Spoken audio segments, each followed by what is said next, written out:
If you like what we do here on Skiba News Nation, please like and subscribe, and also share with others so we can grow the biggest truth-seeking community on the internet.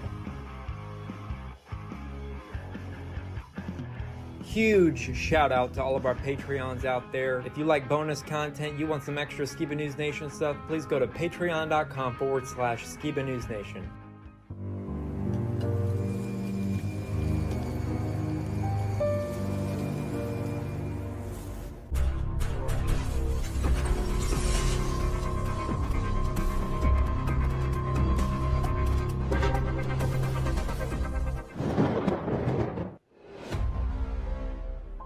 Welcome to Skiba News Nation, bringing you unfiltered views, news, interviews, discussions, and more.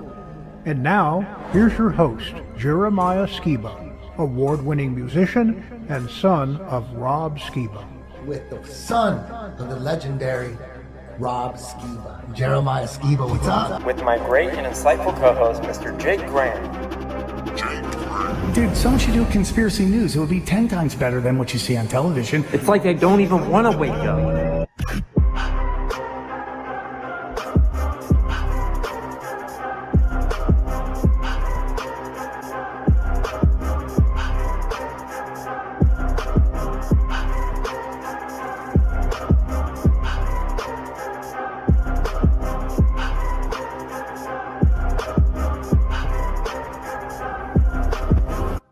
He's on a quest for truth. Hey Skiba News Nation family, welcome to episode 142 of Skiba News Nation, your weekly source of the latest news, controversial topics, conspiracies, forgotten history, and so much more. I'm your host, Jeremiah Skiba. Now, here's co-host, Jake Grant. Welcome. Hey, what's up, everybody? It's always backwards. Well, but here we go. Wall high five. Pow. Power high five. 3, 2, 1, go. Yeah, we tried. We got some really interesting videos and stuff. But before we get into it, if you guys haven't seen, my documentary came out, and I'm super excited about it.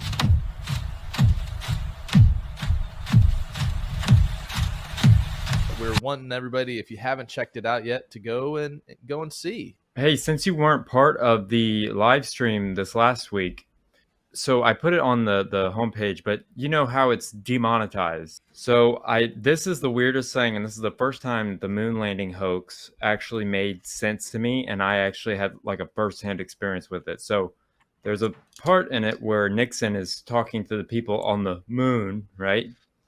The only part that Sony Records owns is the astronauts. Nixon is okay. Why would they do that? Oh, that's a whole conspiracy in and of itself, that Sony owns the voices of the astronauts. Jeremiah, what do you think about that, man? Like, I mean, does that give more credence to the overall, like, we never went to the moon landing conspiracy? Yeah. Or, I mean, what does it make you think of? A recording studio. I mean, it makes me think that why else would they own it or claim to own it? I mean, it's fair use, and it's also public domain. I looked it up, but they are trying to claim it as their own, maybe so they can control the narrative. They can maybe make deep fakes or all kinds of stuff. I don't know. Oh, man. Yeah, the plot thickens, everyone, if you know what I mean. And if you haven't yet, please go and check out my film, What If the Earth is Flat, now on Skiba News Nation for free. Man, I had this film in the bank back in 2018, 2019 is when we first published it under Now You See TV. And I am very grateful to now be able to put it out for free. And yeah, I really hope everybody enjoys it. It's like a 3-hour long documentary. And before we get into the news, I have a fun little clip for you guys. Let's hit it.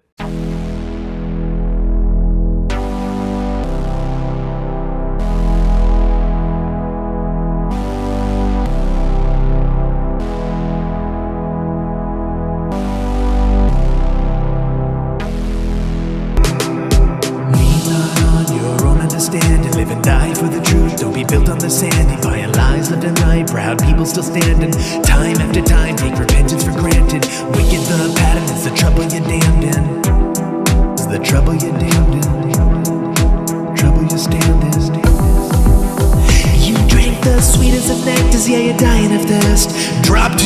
thus you're leaving a hearse. Regardless, the start of race is made in the ending. Now the nations will gather cause they thought the beast friendly. Rivers of fire, they burn away. Here comes in glory, His judgment day. Yeah, we gather around, they don't understand. Shake their fist at the king with their heads in the sand. Prophecies unfold, yet the hour is near. Watch the heavens open out so the world disappear. Settle right down, feel the ground beneath ya. Ain't no place for a cowardly preacher. Stand up, face the fire in the sky. No escape from the great El Shaddai. The great El Shaddai.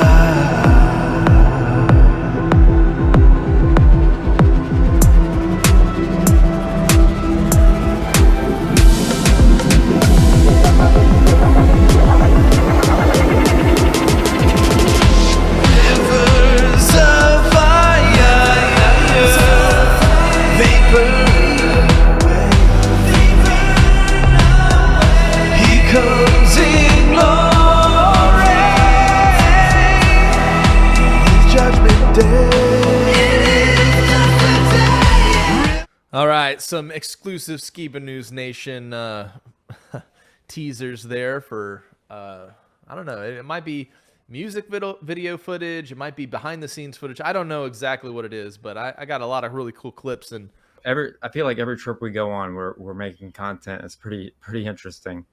But I do have a clip that I'll be able to show you guys. But it was very well needed after TrutherCon 2025. Just like a little hangout, fun, just kind of whatever trip, I planned it from start to finish, so I was kind of like, yeah, I did that. But normally Lindsay's the planner, so I planned it and it worked out. So happy about that.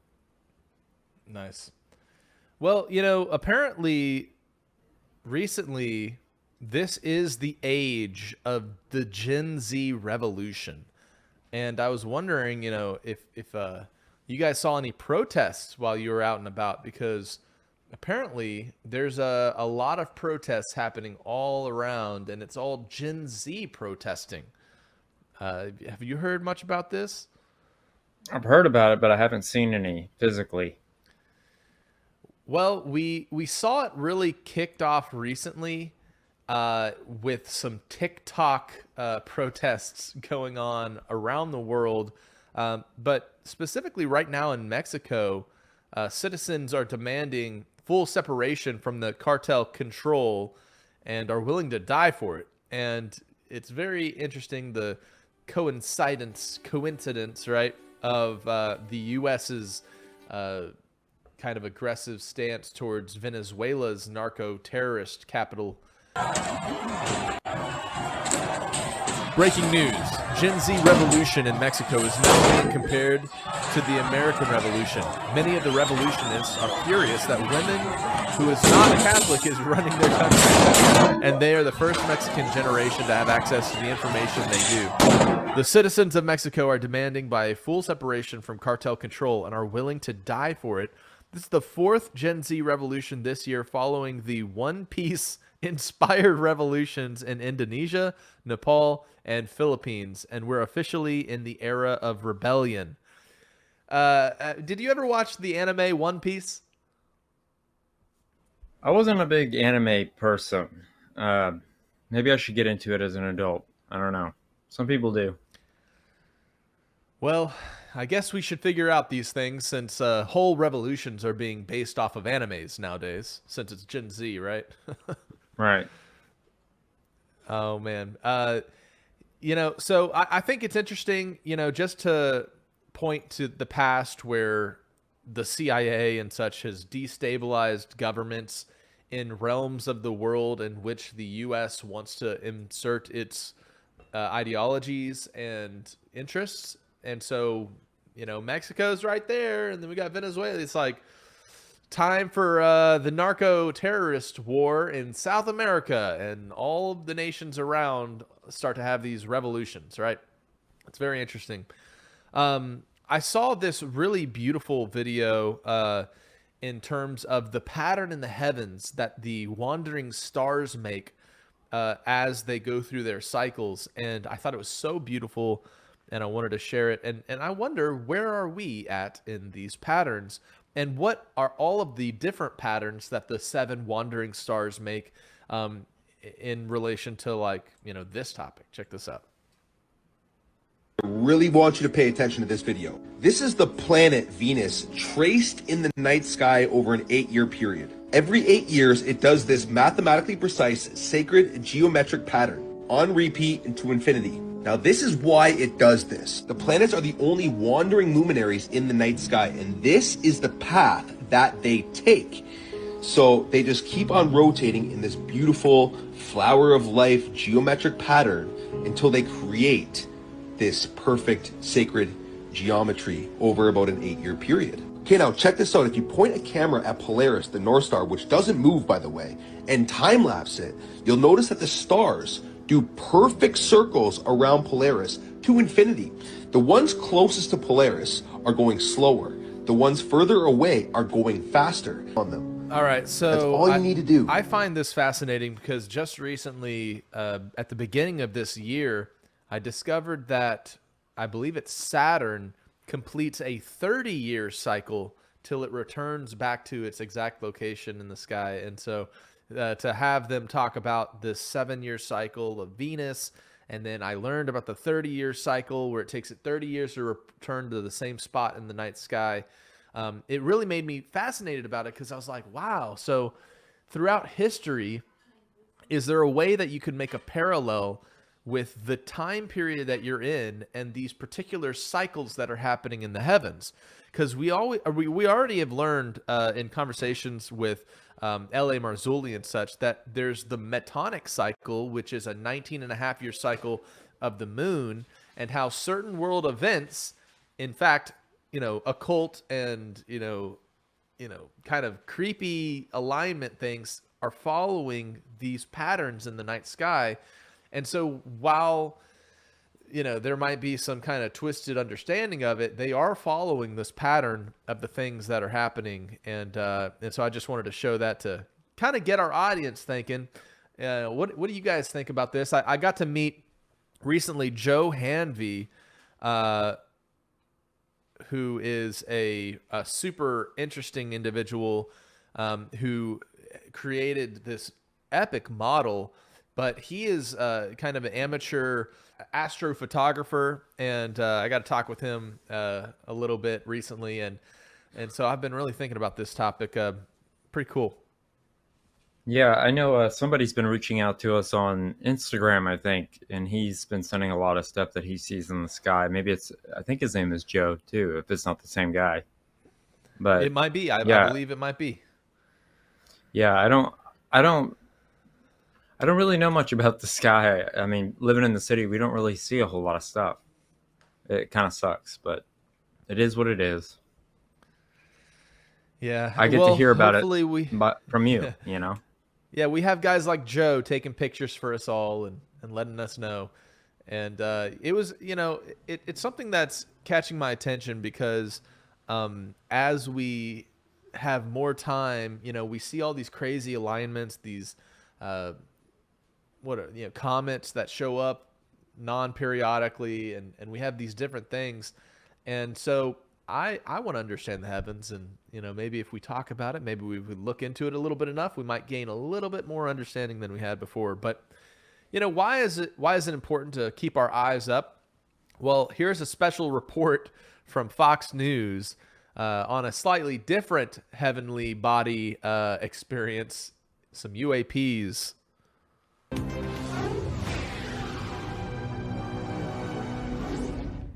Tonight, we get a first look at a new documentary on UAPs and what government officials may know about top secret programs on the subject.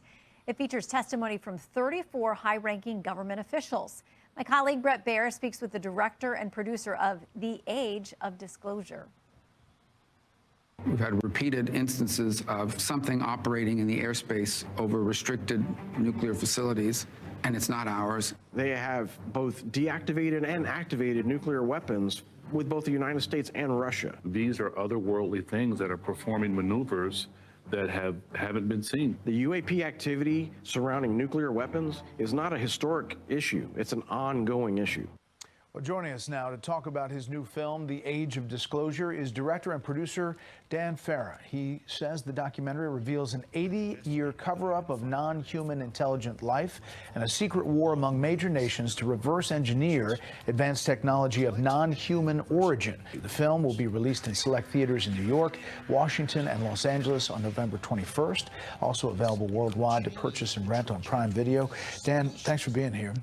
You've been working on this for more than 3 years, and you say this is going to be a groundbreaking documentary. Yeah. I interviewed 34 extremely high-level military, government intelligence officials who all have direct knowledge of this issue. Much of what they know is classified, but in this film, they break their silence on what they can lawfully disclose. I mean, there's a lot of skepticism, as you know. There's a lot of stigmatism about this issue. But as you're talking to all of these people and you're building these blocks for this movie, you get to the point where it's not a matter of if it's happening or if it's real. Yeah, so every single person I interviewed made it very clear that it was no longer a question of whether this was a real situation. It's a very real situation. Humanity is not the only intelligence in the universe. Humanity is not the only intelligent species. We are absolutely not alone. Non-human intelligence exists. UAPs are real, they're here, and they're not human. The questions now are, who's controlling these UAP? Where do they come from? And what is their intention? This sounds, I mean, it's hard for everybody to digest. And an 80-year cover-up with a country that keeps it deep and dark, and it hasn't gotten out. That's the tough part for people to buy into.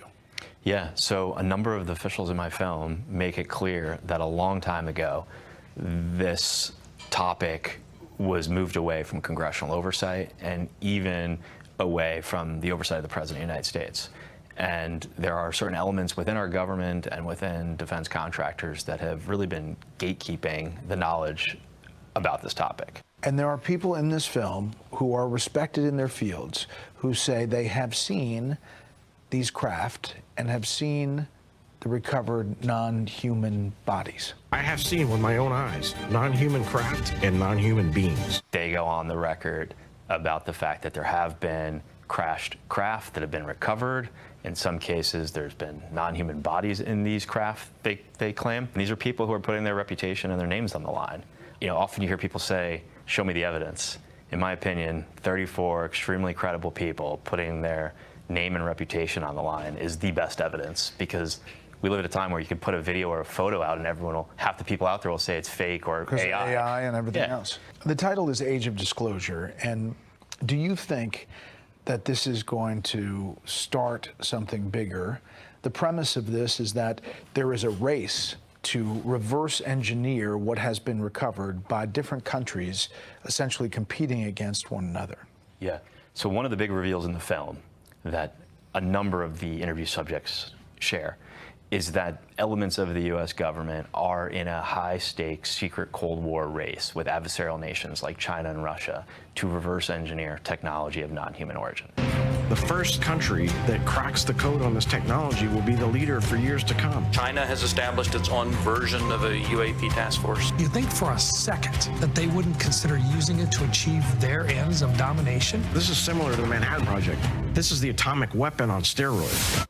We won the atomic race, and we used the bomb to end World War II, and we became the definitive superpower for the next 100 years as a result. The fear here is that if another nation wins this race, it could really change the lay of the land in terms of power. But for the people who are still skeptical, still can't get their head around it, they're going to watch this, maybe they'll have their eyes opened, but many might ask, why now? Why is it happening now? So for a very long time, the public, Congress, and even the president have been kept out of the loop on this subject. In the last few years, senior members of Congress, senior members of the administration, thanks to whistleblowers, have found out what's been going on. And they are now in pursuit of the truth for themselves and for the American people. Even presidents have been operating on a need-to-know basis, but that begins to ramp out of control. It's not acceptable to have secret parts of government that no one ever sees. I think it's only a matter of time at this point before we have a sitting president step to the microphone and have the biggest moment a leader can possibly have, which is telling all of humanity that we're not alone in the universe and that the United States intends to lead the way. Could it be President Trump? I think. Hey, I think Rubio Jeremiah, is one of the most informed. maybe that will win President Trump the Nobel Peace Prize. If he's the one to break the disclosure, maybe it'll get him the prize. What do you guys think about that? I think it's pretty interesting. I mean, I like the whole, now it's being reported as fact and not fiction. Yeah, I think it's extremely interesting. Yeah, well, there's been further disclosure. Right? Not that you guys don't enjoy it, but check this out. How just extensively we cover all things UFO, or UAP as the government now calls it. This show was the first to interview whistleblower David Grush, and he was a former Air Force officer who came forward to claim that the government had secretly recovered alien technology. That was 2 years ago.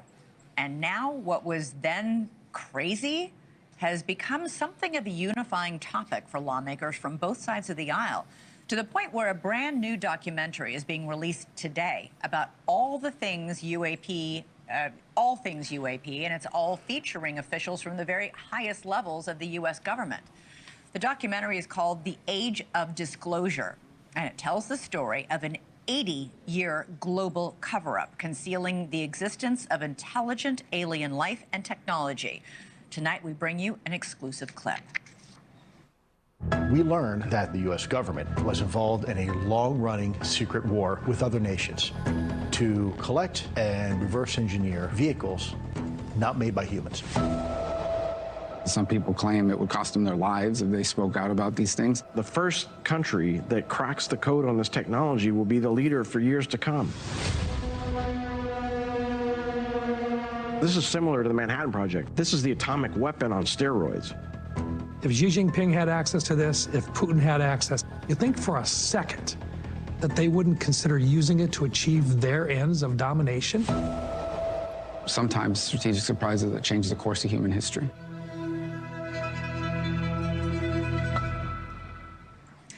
Dan Farah is the documentary's director and producer, and he joins me now. All right, Dan, I was up way too late watching this entire thing because I literally couldn't stop. Congratulations. It's fantastic. I was struck by this line from one of the people you interviewed. Without a doubt, there has never been a program before that has been so successfully kept out of the public eye as the Legacy Crash Retrieval Program. What is it? One of the intelligence officials in the film makes that statement, and previously the most secretive program was the Manhattan Project, but we found out in hindsight that the Manhattan Project had leaks. So when this program was created, they made it even more secretive and put more security measures in place, and those security measures have ruled the day the last 80 years. The Legacy Crash Retrieval Program is something that the Air Force does for the most part. They have special units that go out to collect, to retrieve alien spacecraft that have crashed. Well, the people in my film reveal that the elements of this program are elements of the Air Force, elements of the CIA, elements of the Department of Energy, and military defense contractors. All right. For decades, they've had these units that go out, and we're not the only ones with these units that are going out to retrieve the stuff. Yeah. Russia and China are too. That's the other amazing thing that you reveal in the film, which is All that right. we're in a So we are living in the age of disclosure because this guy made a film called The Age of Disclosure. So congratulations, gentlemen. We have made it to the day and age where everybody will start talking and thinking that UFOs are actually something real, right? But then it's like, is this the bait and switch where they tell us, oh, it is real, but then they tell us what they want us to think it is when it's actually something else? Could these be terrestrial sub-aquatic UAPs, Jeremiah? I mean, that's what that congressman who was walking out of the Capitol building when they were interviewing him, he's like, yeah, apparently all the UFOs are coming from offshore underwater. I've said that for a long time. It's been coming from the water. I mean, there are photos of people have taken of the water, and there was like you could see a light down there. So I think it's possible that these little guys are just hiding under there, and they really have gills. You know, maybe these ears are gills, and they're just talking to each other, and they're Nephilim, and they're,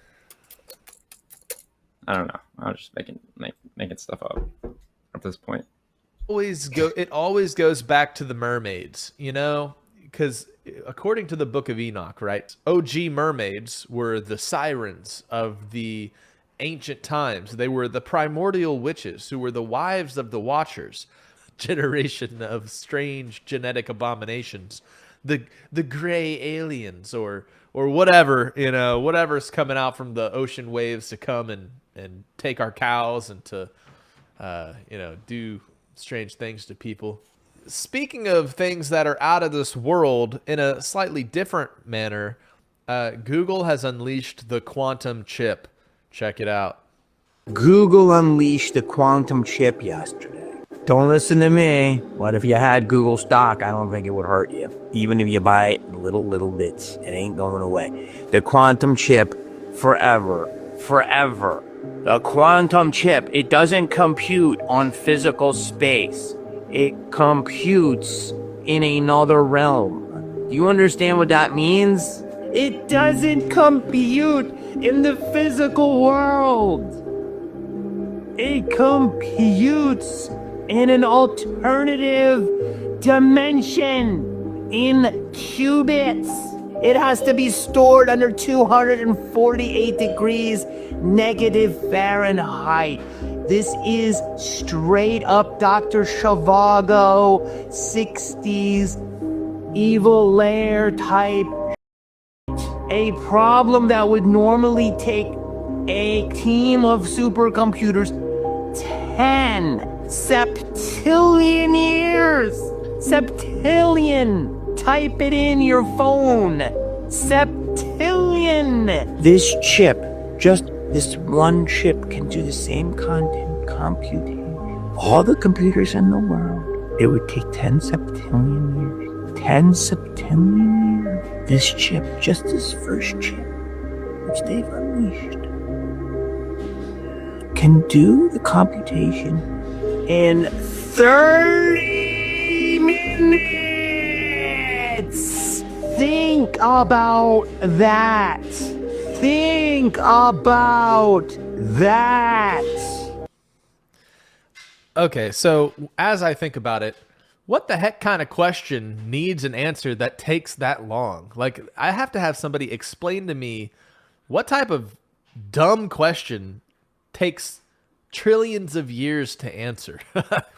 I mean, maybe you know more about this, Opa. What kind of question are they asking? Something that takes a team of supercomputers trillions of years. Like, what's the benefit of getting an answer of a question that, you know, big? I don't know. What are we getting at here? Obviously, some mathematical problems that take a long time to solve. And in Opa's Corner, there's going to be some questions that you're going to probably cause the computer to go for a long time before it figures out a reasonable answer. But we'll find out. Ooh. Yeah.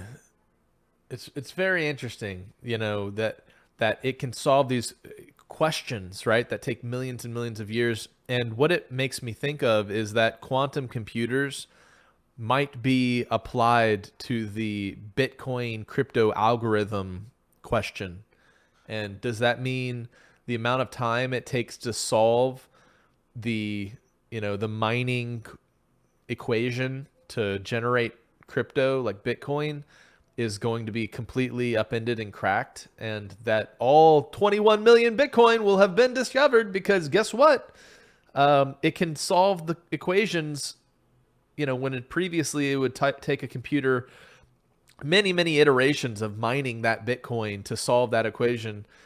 Can quantum computers come in and just, boom, they get the answer, and it changes how we understand crypto mining because that massive equation that requires all the computing power to solve isn't necessary anymore? And is this what quantum computing plugs into? And is this even a compatible thing? Somebody who understands this stuff, comment below and help me understand how solving an equation or a question that takes trillions of years and a team of supercomputers in 30 minutes, does that then unlock or keep things that are heavily encrypted from being able to be protected? Because you just ask the quantum computer, what's the password to the big, what's the password, buddy? And it just is like, quantum computed, this is the password, Some of those bitcoins are in the bottom of a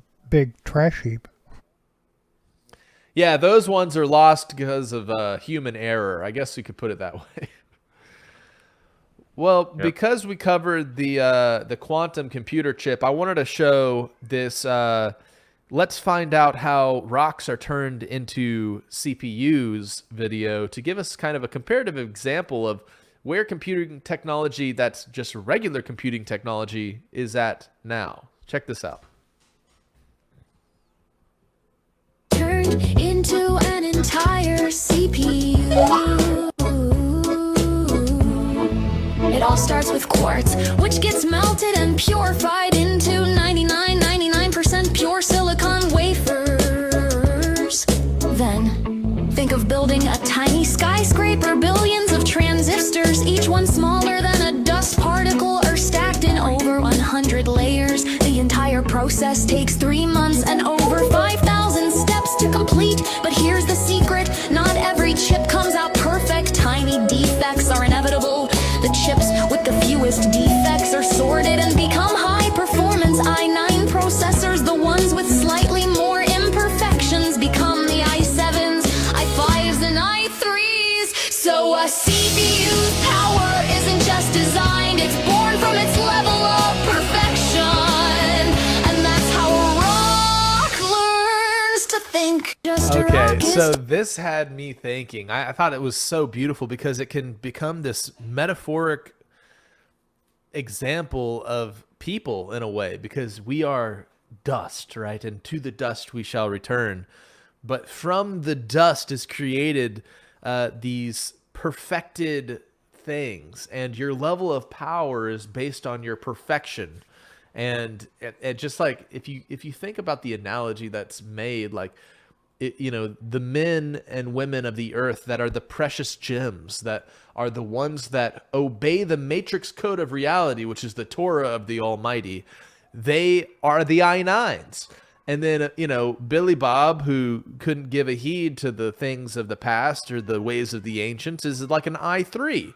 It's, so your power level in this world is in relation to your observance to the matrix code of reality. So Neo, if you want to bend and break reality, you want to be an I9. I don't know if I'm getting into the weeds here, but I think I'm making a good point. I think I'm onto something. I think it's a beautiful analogy that I'm just starting to taste the dribble of. I think the song was pretty fire, though. Yeah, that was pretty cool. It helped me really learn. Well, check this out. Now, Silicon Valley is heavily promoting how you can design your own baby, right? So check this out. In 2026, we're going to start seeing genetically modified human beings. This is a real company. This is a real advert. And it shows that CRISPR technology is being used in IVF. PickYourBaby.com, IQ is 50% genetic. It's promoting the fact that you can design your own child. You can design your own baby now, which means next year in 2026, we're going to start seeing genetically modified human beings. This is a real company. This is a real advert. And it shows that CRISPR technology is being used in IVF. PickYourBaby.com, IQ is 50% genetic. It's promoting the fact that you can design. Whoa. What do you guys think about that? That's pretty creepy. Pick your own baby. Yeah, I was Yeah. expecting that to come around. Eventually, right? I mean, we covered in our live stream with Lucas Cameron the other week how China is birthing children to just harvest their organs. Pretty dark. The necessity to compete in this human AI industrialized kind of system, you kind of are like, you feel the pressure to turn your baby into a superhuman so that they can compete at jobs like this one. Check this out.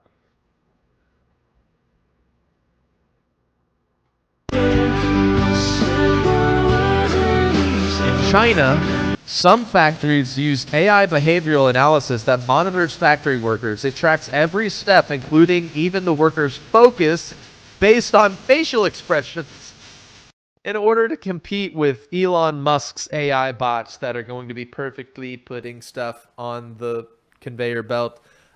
You're going to need to genetically modify your baby so that they can have an expressionless face at all times, so that the AI, interprets them as working extra hard. Or Thought of a maybe cool you name. could just... How about Oh, Build yeah? a Baby? What's that?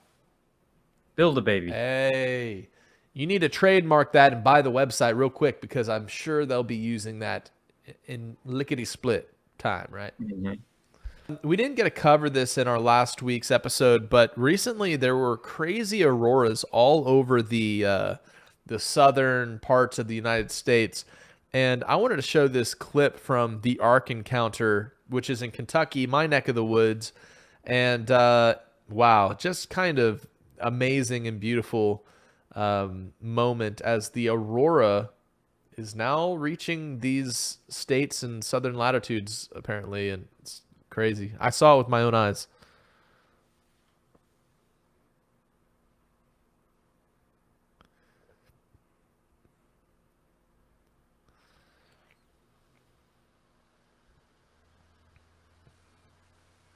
Slightly God amazing. bless the USA, and I'm proud to be an American. Better than fireworks. Yeah, I'd say so.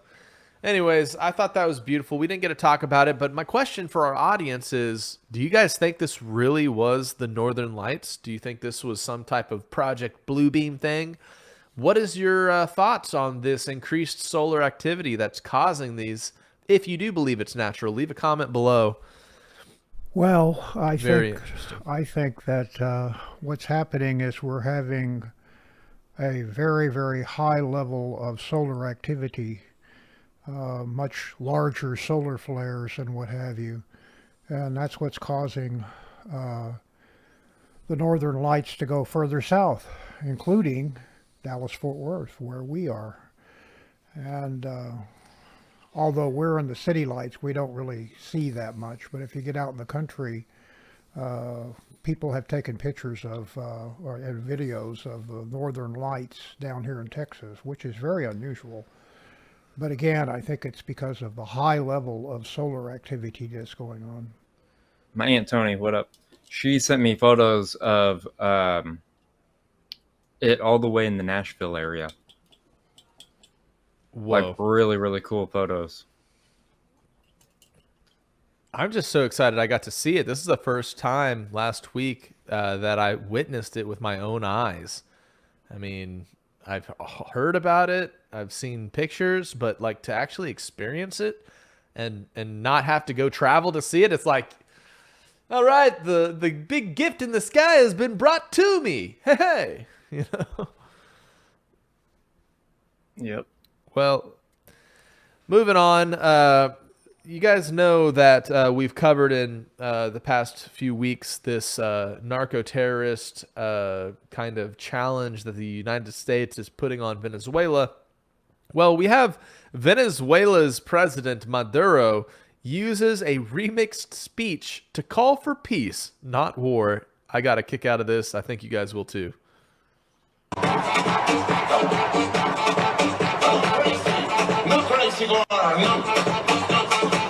Hit it.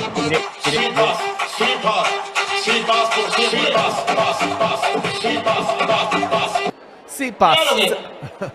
Si pas. Pas. I think he owes money to Trump for stealing his dance.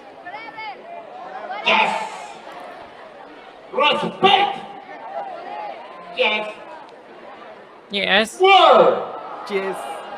Student. Listen to me. Word. No. Word, no. Word. Never word. I love this. Never. He's got some moves, man. He's like, No crazy war. no crazy. No crazy war. No. Si pas. Si pas. Hey. Si pas. Oh, man. I love that, man. Yeah, look, if I was the president of a narco-terrorist state, I would get up there and dance for peace, too. Yeah, but I think he owes Trump some money because I think half of that was the Trump dance. You know, Oh, yep. But I like he talks like Borat. Peace. No. It's nice. Very nice. Yeah. Very nice. I like. You know, I think we're at the beginning of such a wonderful age to live in because he's not the only world leader that's showing up with a DJ, you know, throwing raves. Check this out. This is the Pope who had DJ Padre Guilherme throw a rave for the Archbishop's 75th anniversary. And it was fire. Check it out. Come upon you and remain with you always. Amen.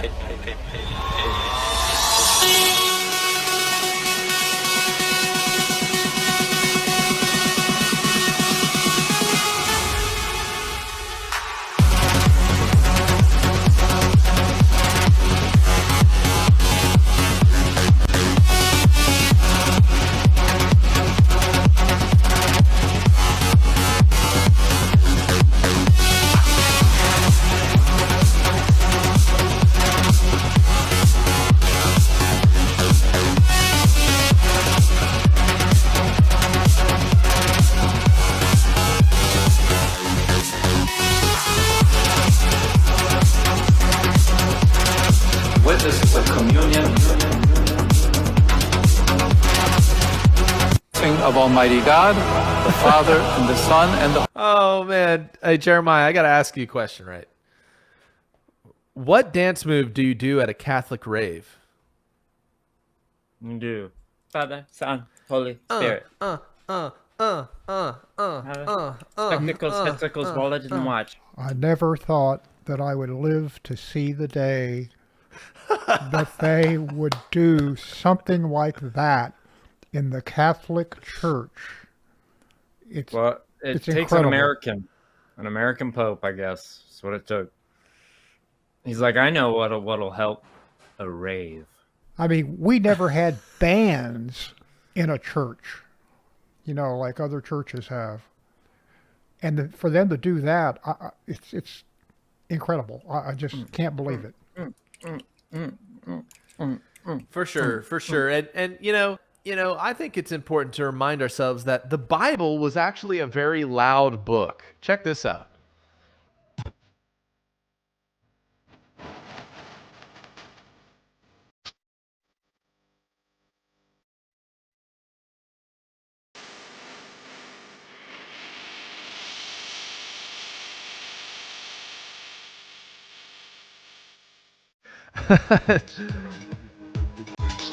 Now this is Joshua and the Israelites bringing the walls of Jericho down. Yeah. So maybe the Pope's onto something with this whole EDM. They're just bringing back the old ways. Where they bring the walls down. I'm not gonna deny that the vibes were definitely bumping. Oh, man. Well, anyways, pretty crazy. The music is coming to life in all of these different groups, it seems like. And they see that the next Generation Z, loves the groove. It's funkadelic mind control, right? Yeah. All right, check this out. There's a race that has been happening from the width of the United States in heavily modified vehicles, where they're racing from coast to coast.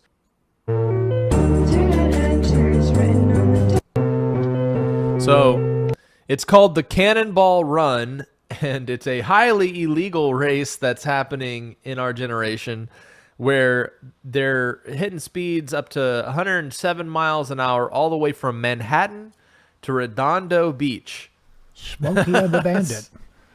That's not illegal. Yeah, I do that all the time. Yeah, Smokey and the Bandit. This is like modern Need for Speed, man, or Fast and Furious, like racing from coast to coast. That's pretty crazy. Yep. All right. Hopefully that they don't go through any tolls, or they'll get their plates.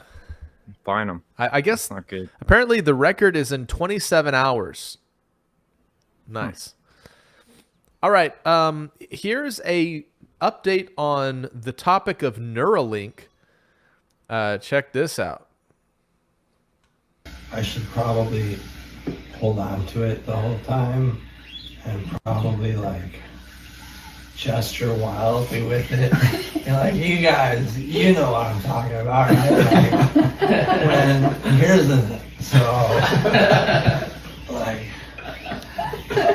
I'll be able to talk with my hands again.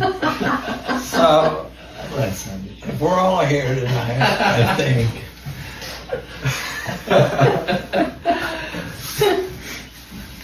Yeah, the arm gesticulating. I see it.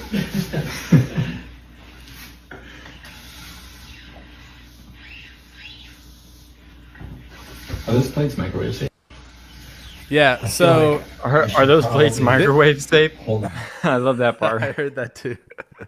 Yeah, this guy. That's beautiful, though. I think in a way, like for that kind of thing, it's almost that part of it is beautiful that he's able to do things like that. That he's, I mean, he would be in a chair all day having to be, given a cup by somebody else. Oh yeah, I mean, definitely the ability that it restores to people who've lost all motor control of their limbs is amazing. And I think because we live in the age of AI, all of these technologies are going to start snowballing so quickly, because just like we talked about, the quantum computer that can solve the trillion-year question, well, all of our AI supercomputers are solving a lot of other questions that might not take a million trillion years, but they're definitely making it possible to, analyze information and data at a large scale. And at a, in a scale that allows them to crunch the numbers to interpret brain signals to let this guy basically pick up a cup with a robot arm. Pretty amazing. Yep. All right. One last video for our new segment this week. China's facial recognition technology located a BBC reporter in just 7 minutes. And it's pretty fascinating. They can do this now. Let's see how long it takes you to find me. Thank you very much. Let's go. 身份证以及他所经过，比方说在过去1周，我们回溯他的行进路程，我们也做了像人和车的匹配。那同时在人上匹配还包括亲属关系匹配，然后是你经常接触人员之间匹配。就是当摄像机布到或者我们传感器布到一定密度的时候，其实我们会经常知道你跟谁经常在一起。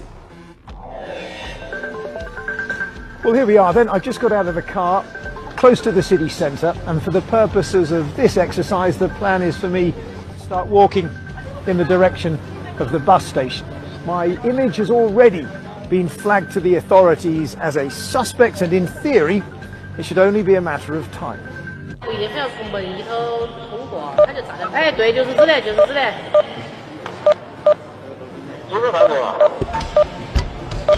完全明白。 Uh-oh. Right behind me, you can see just over my left shoulder there. Hello, guys. I've been expecting you. Oh, maybe these guys aren't in on the joke. Whoa. Well, let's see how long it takes. So it took 7 minutes for it to identify that guy just walking through an airport or whatever, and for police to be alerted to be sent to, get him, nab him. So, I mean, pretty crazy where technology is nowadays. What do you guys think?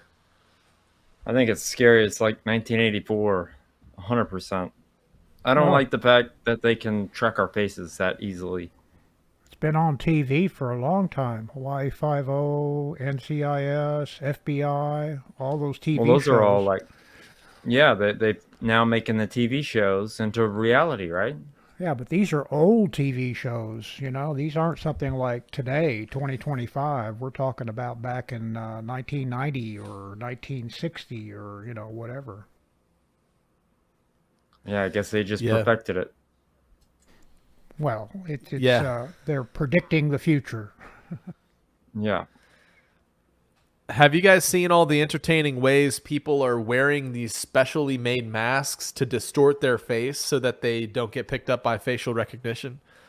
I saw somebody send me an Elvis one, an Elvis mask, and it looks just like Elvis. And I think it was our buddy Chris. Yeah, I was going to make a comment that he looked like the masked magician. Oh, yeah.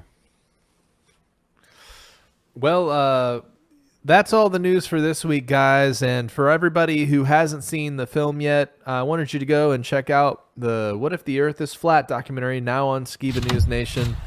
And if you guys wouldn't mind, it is also on IMDb, which is the official, film website. Go and leave me a good review and a comment under IMDb. It helps it become more legitimized as a film because it's on this official platform. So I appreciate you guys getting the word out there and sharing the catalog of the historical rise of the Flat Earth movement from 2017 to 2019. A lot of treasured clips in there. And yeah, I'm excited everybody got to see it. So yeah, until next time, Jeremiah, that's all the news for this week. And by the way, not only is that movie on IMDb, but what else is on IMDb, Jeremiah? You are on IMDb, Opa's on IMDb, and Skiba News Nation is on IMDb. So we're still working on it. So official. Pretty cool. Gives us credibility. Oh yeah. Know what I mean? All right. Well, thank you, Jake, for another great current news as always. And don't go anywhere, guys. We still have a great Opus Corner and a History's Mysteries for you. But check out my book, Charlie's Big Adventures Around the World or Not. Something in the mail today. When I open it up, see what it is. Look at that. Charlie, look at this. Look. It's you. Charlie's Big Adventures Around the World. We're gonna flip through it. Look at all that.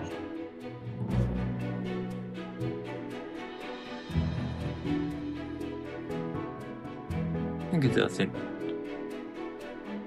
Here they are. Two Danish boys.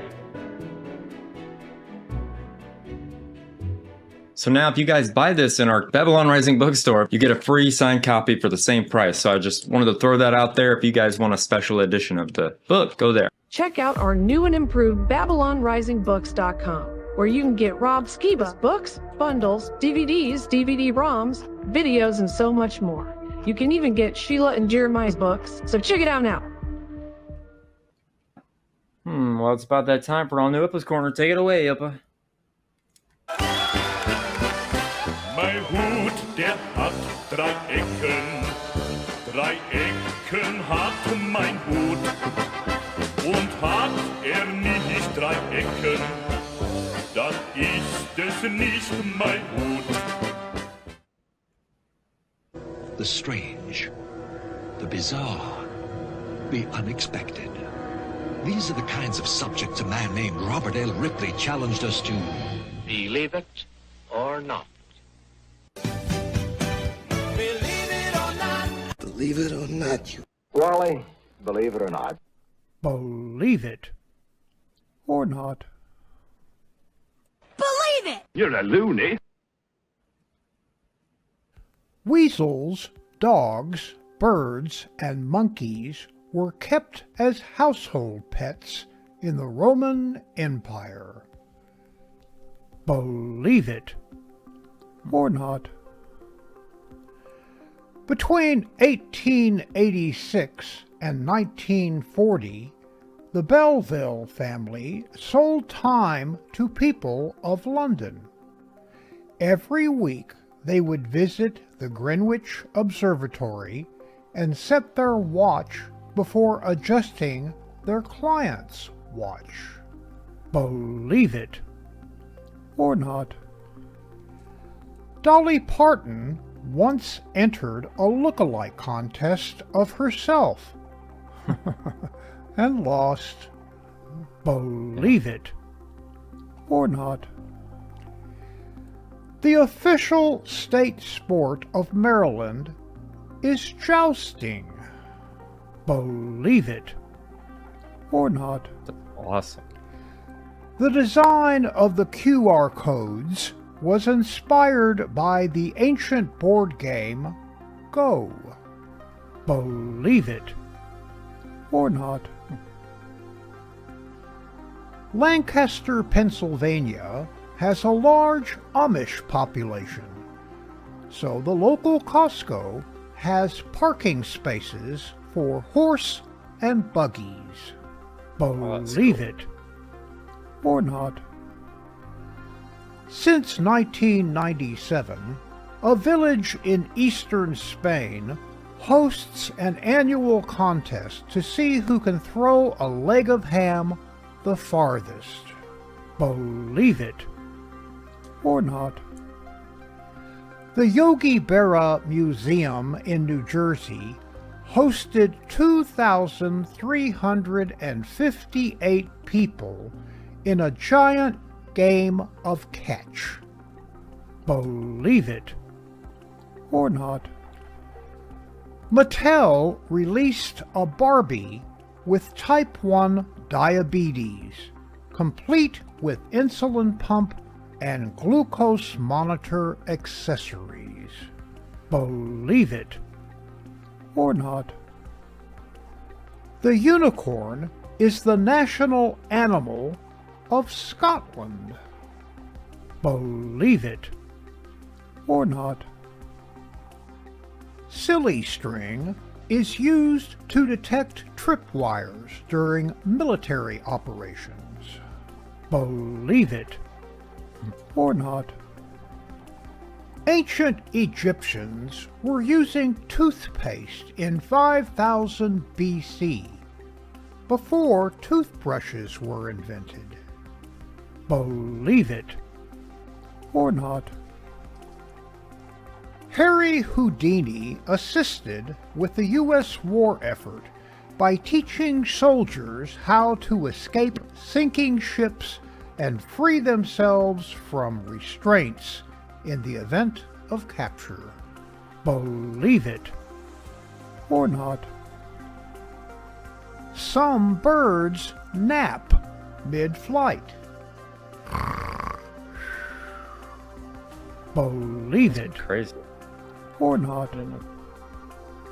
Soviet cosmonauts brought shotguns to space. Believe it or not.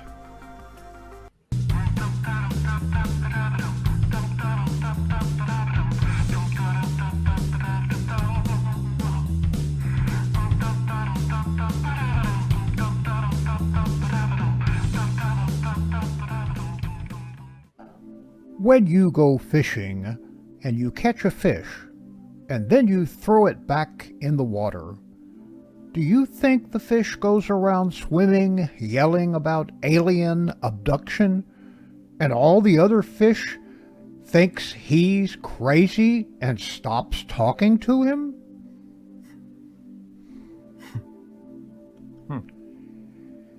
Is there a time limit on fortune cookie predictions?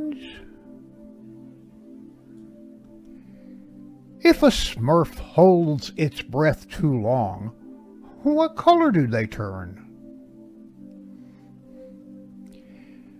You can remove any letter from the word boats, and you will still have a word. Was Bingo the name of the farmer or the dog? Why does the capital letter D and the lowercase d face in different directions? Yeah, why do they? Why don't grocery stores have Black Friday sales? I would love a sale on steak and Christmas tree little cakes.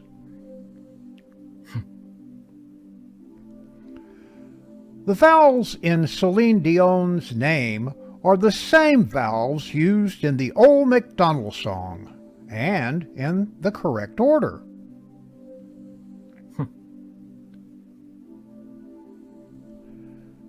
I'm watching my clock. The minute hand and the hour hand never overlap during the 11th hour. I get the whole 3 meals a day thing, but I'm confused about how many at night.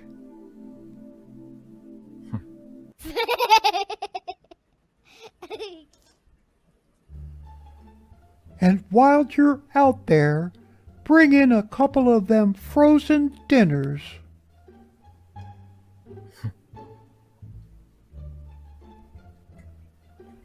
Well, Griselda, I just went to the kitchen for a snack, and it looks like somebody ate the 3 Mouseketeers I was saving for later.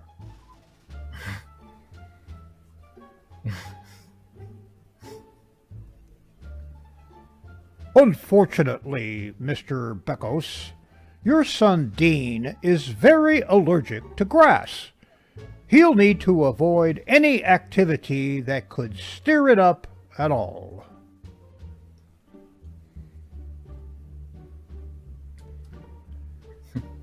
Okay, settle down. Now, who wants the dark meat and who wants the white?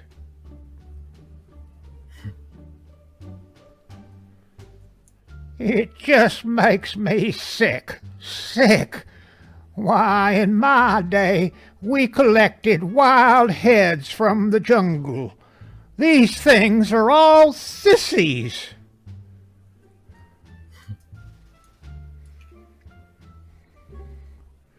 Confusion at the Alphabet Gang hideout.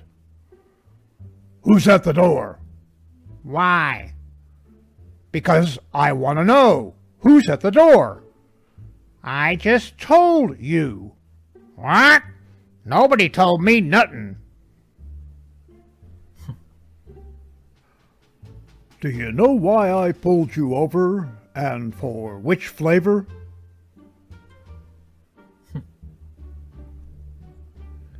Please spell the word T-R-E-A-T.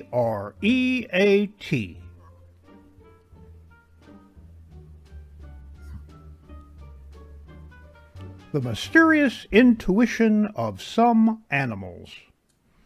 Earthquakes are coming. Yep. Arg, matey. Now you know just how bad a doctor's handwritten on a prescription can be. It's true.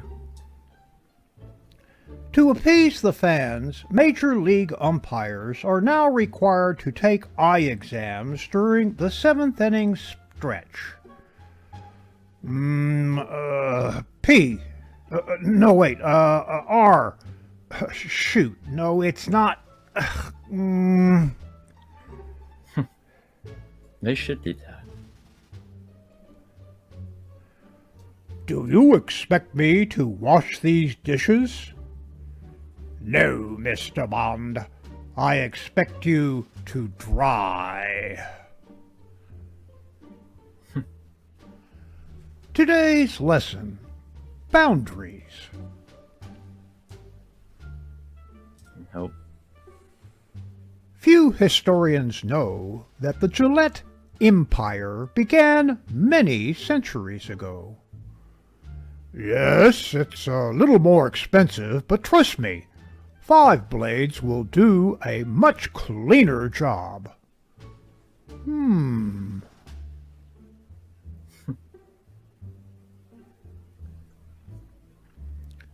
Congratulations, Northeast Auto Mechanics Institute, class of '99. Your diploma's not going to be ready for another 2 weeks. Plus, it turns out your tuition is going to be about $1,200 more than we originally estimated. Yep. Scientists at MIT strive to harness the power of a happy dog's tail.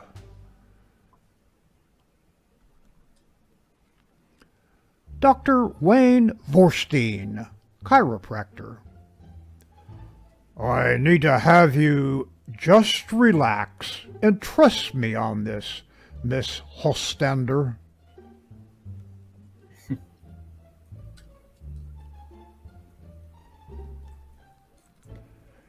My guest is the author of Pretending to Barf and Other Fail-Proof Ways to Wake Up Your Human. What really happened to Elvis? Bates Motel. Say hello to our new house guest, Mother. No.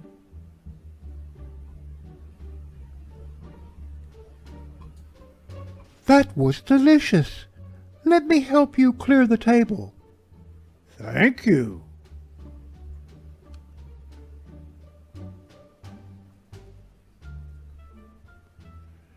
Nickname support group. I went from Charlie to Chuck to Sir Chuckles McFurry Pants. That's nothing. I was Coltrane, then Train, and now they call me Chugga Chugga Woo Woo. I'm so sorry.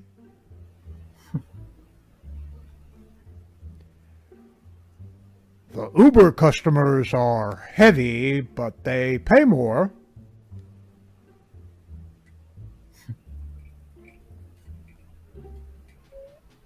Heaven. Nope. Still not the right password. One more try, and then you're locked out.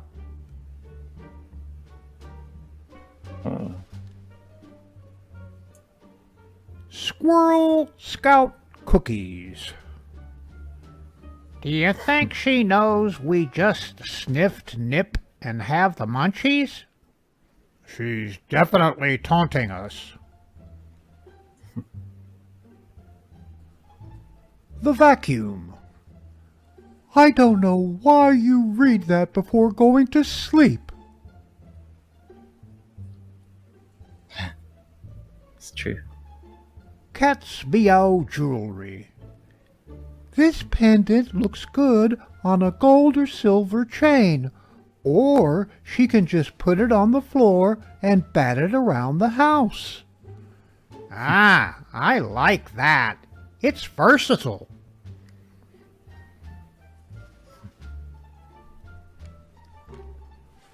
Ruin my practice, will you, Mr. Apple-a-Day?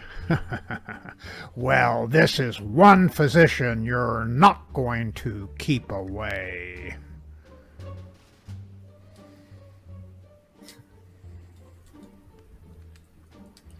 Ultimate, closing, ending, concluding, final, tail.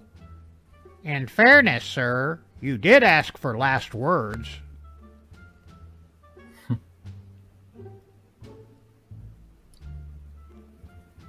Sleeping to white noise.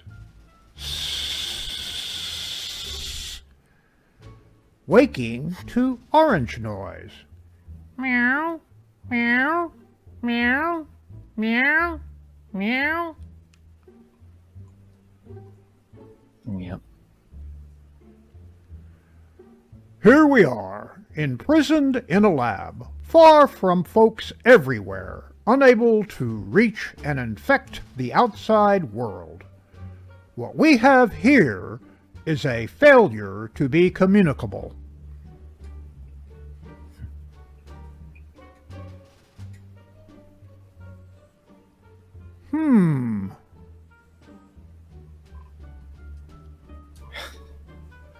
Today's offer. Buy any 2 drinks and pay for them both. And that concludes another Opa's Corner. Mein Hut, der hat 3 Ecken. 3 Ecken hat mein Hut. Und hat er nicht 3 Ecken, dann ist es nicht mein Hut. Mein Hut, der hat 3 Ecken. 3 Ecken hat mein Hut. Und hat er nicht 3 Ecken, dann ist es nicht mein Hut. Opa's Corner is now available on my own YouTube channel.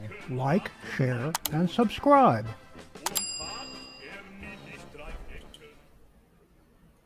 Thank you, Opa, for another great Opa's Corner as always. And now a quick word from our good friend, Kristen. Are you a content creator, podcaster, or show host trying to do it all on your own? Booking guests, moderating chats, creating timestamps, and scheduling interviews? It's exhausting. That's where Kristen and Fellow Helper Agency comes in. Kristen is the ultimate behind-the-scenes pro. She makes sure your show runs smooth from start to finish. Whether it's securing an amazing guest, keeping your community engaged, or handling the scheduling chaos, you can count on her. Imagine focusing on creating great content while Kristen takes care of all the rest. Professional, reliable, and trusted. If you're serious about growing your show and building your audience, you need Kristen on your team. Visit fellowhelperagency.com today because the right help changes everything.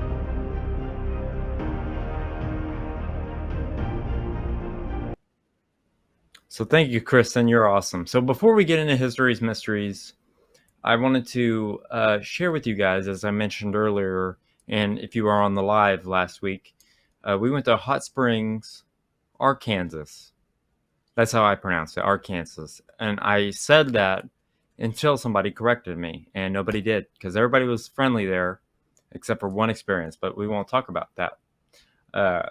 Ask me about it later, maybe.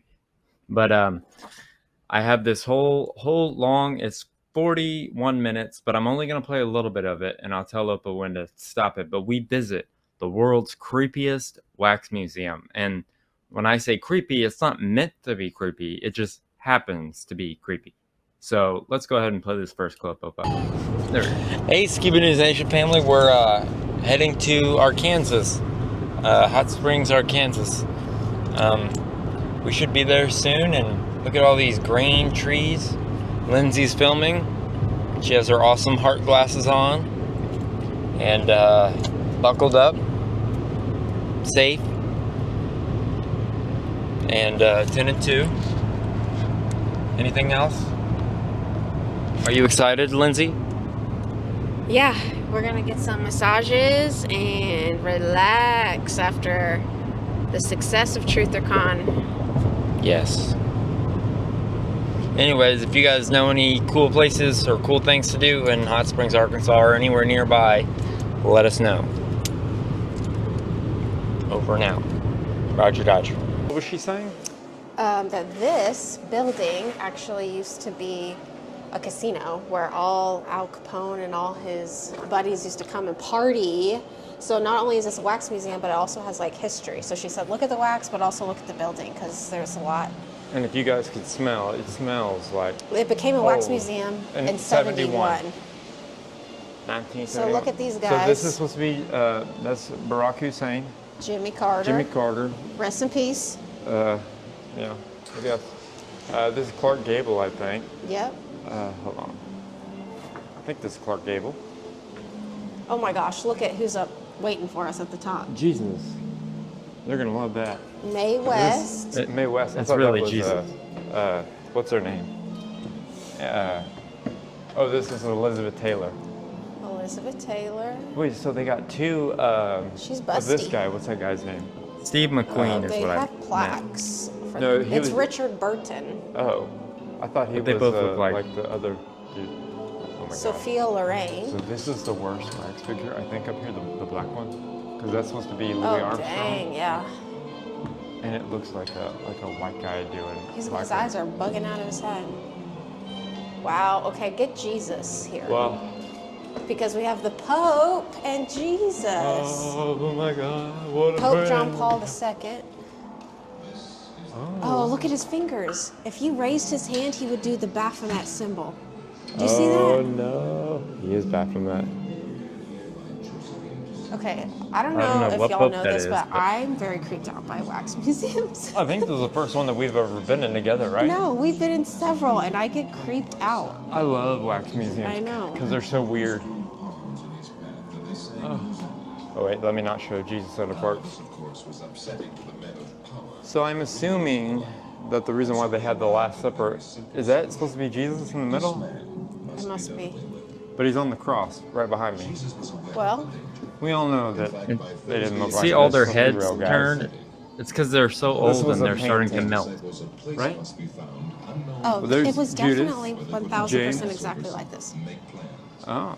We got a lot of hunchbacks going on. Got a hunchback Well, there, it's got a called- hunchback there. It's called melting. I guess. It's called melting wax. Yeah, it is. But over time, they melt. You see, look how his head.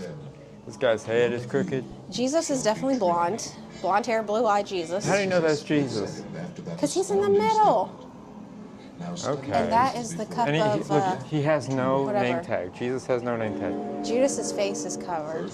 I think Judas. it's their eyes. Their eyes freak me out. Oh, well, wait till we get over here. Oh God. Okay, here we go. Here's another one. Gosh, these Parental freak me discretion out. is advised. Jesus is missing some fingers. I don't remember that part in the Bible where they cut his fingers off. That's not in the Bible. I don't think any of this is. So here's some gangster history mixed in. Pretty cool that they keep it all the same. Carrie Has nothing to do with Nation. Jesus. Whoever that is. So we She's click- got an axe with her. See, look, history of hot springs right there. What does it say? Oh, it's it went moving way too fast. The cards scattered on the floor, Southern Club, were used during casino years. Wow, these are actual legit casino Cards. cards. The casino cards. Everything except the wax figures in this exhibit are from the Southern Club Gambling Casino. Wow, this is Platoon, where you would spit your dip. Look at all that.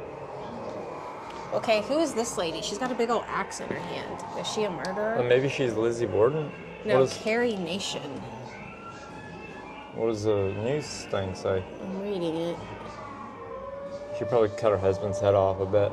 Carrie Nation carried out a 42-year campaign against evil, drink, tobacco, Oh. tight girdles, barroom art, and foreign food. Headed her list So she of was the no-no. neighborhood- She invaded saloons, shouting at rummies and hatchetizing furniture, So do you beer remember- kegs, and girly murals. So do you remember when, back in the day, what was it called, Prohibition? Uh-huh. When they had all those barrels and people were breaking them in the street? She was one of those people. And this lady's like, I'm gonna She's- drink. I'm gonna drink. I don't She's give a harlot. I don't give a, you know what? She's a harlot and a harlot. Oh, and there's, Jesse James and Jesse? Frank James. yeah, you know, I'm kind of upset that Frank never gets credit. It's always Jesse. How come nobody knows about Frank? Why is that? Jesse, Frank. Jesse James actually doesn't really look like that if you look at the history. Holy crap. So now we go through the Chamber of Horrors. Oh, see, this is really freaking me out. I don't like this. There are living people. Okay, Alfred Hitchcock was like my size, first of all. Where's the Chamber of Horrors? Guys, give me a thumbs up if you want us to go down the Chamber of Horrors. Not recommended for small children. Okay, this way. We're going down the Chamber of Horrors. There's a coffin on the floor. All you gotta do. Oh, look at that werewolf. Look at that Frankenstein. Can you see him? I watched the Frankenstein on Netflix. It was pretty good. Like the original? The new one. Oh. I'm obsessed with that werewolf. Oh, look at that coffin. There's somebody in it. Oh gosh, there is. I hope that's not a real body. Hello, sir? Sir? Oh, someone's peeking out. Oh no. Hold on. I think it's Dracula. Yeah, it's here, Johnny. No, that's not him. Here's Dracula. Here's Dracula. Oh, look at this torture tool. I don't like that. Yummy.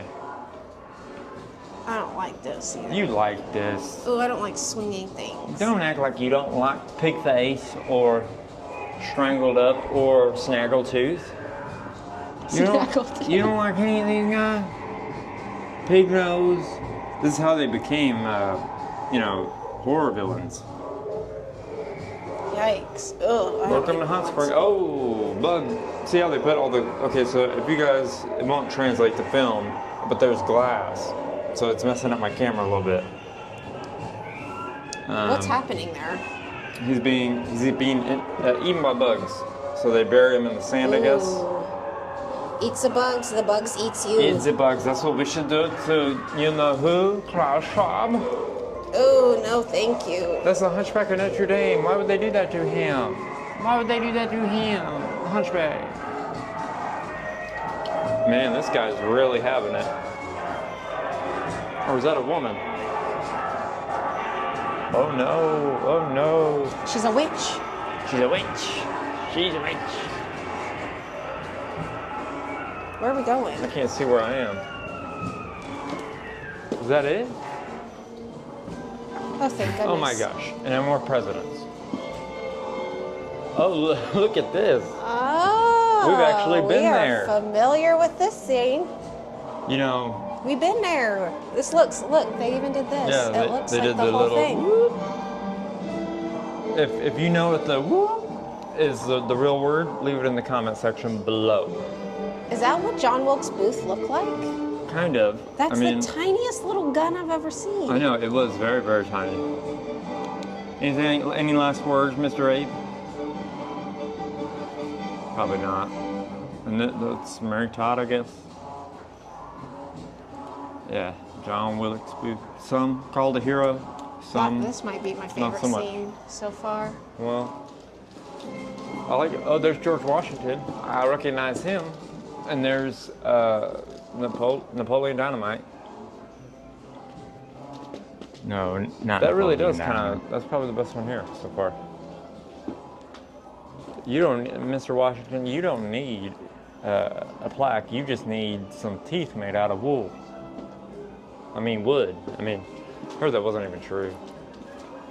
And there's Theodore Roosevelt, kind of hunched over, because, we're getting into the World War II up here. But He right is here, definitely melting a little bit. he's a little melting, but that's He looks okay. like he's Hey, drunk. at least they keep them, like, no cobwebs or anything. That would be even creepier. Oh, bathrooms. You want to go to the bathroom while you're on your trip? Just the men. Men only.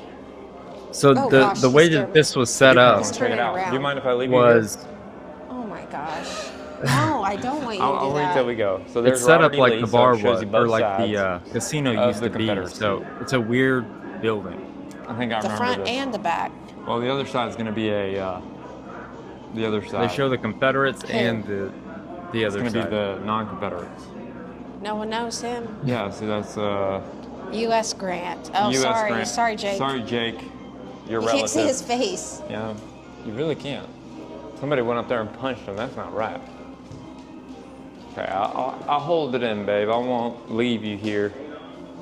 So Man. these were, I guess, the Allies, or no? I think they do have a Adolf Hitler one in here, but I don't think they would do that. They didn't. They took they him do. out. They have one at the one in Grand Prairie. They have a whole Ally side and Oh, a whole. Stalin. Well, Stalin was if I'm not mistaken, Stalin was on the Ally side. So Is that he true? was a bad guy, but We gave him He- a ton of money. well, he was on our side at that time. And there's Cripple, president, or Cripple.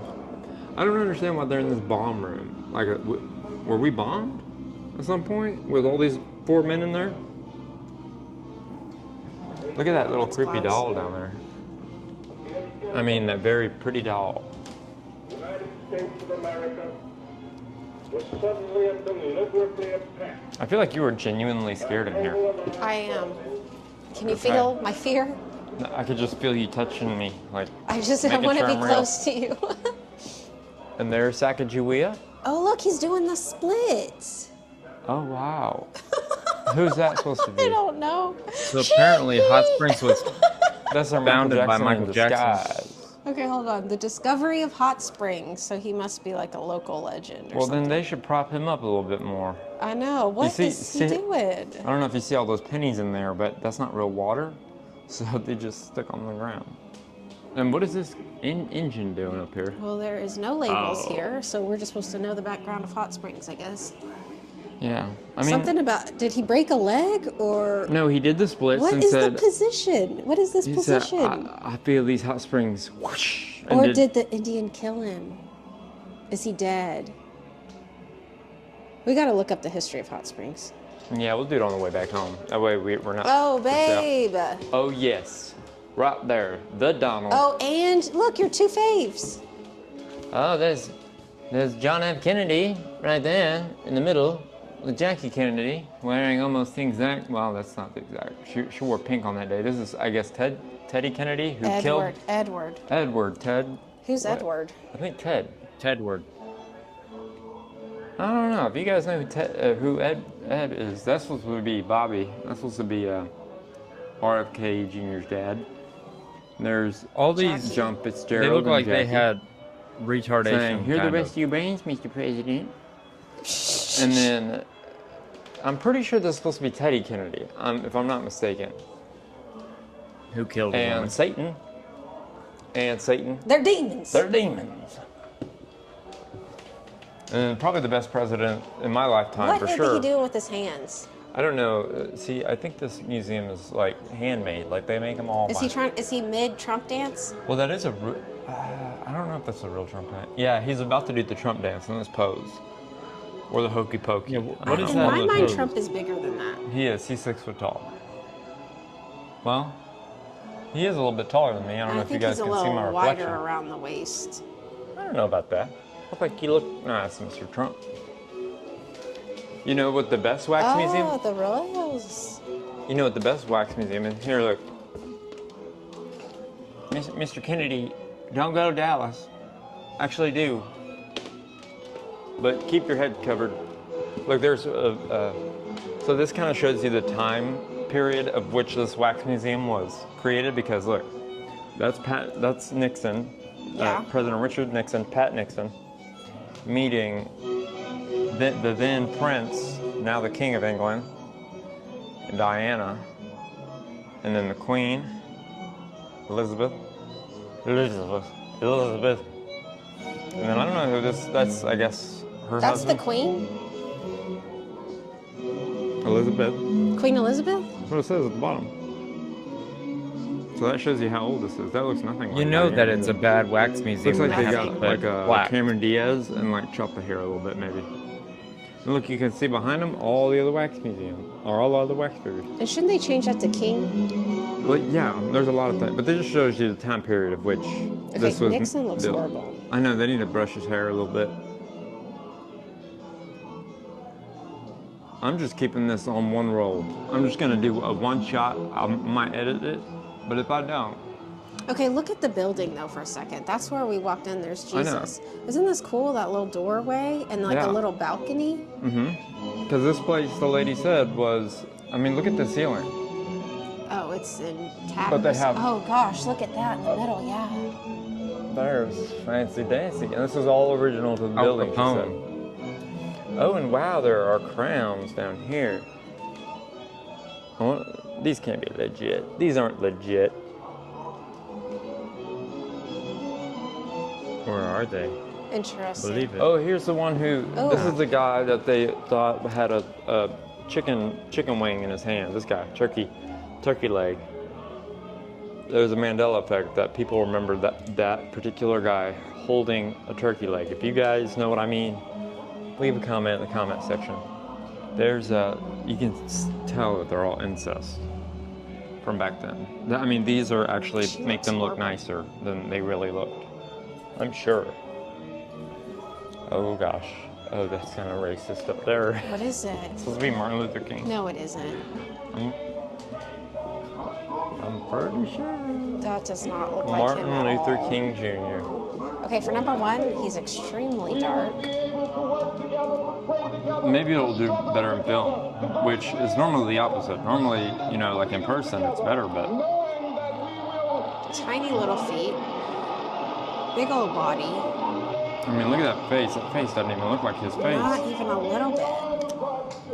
I'm trying to do the zoom feature.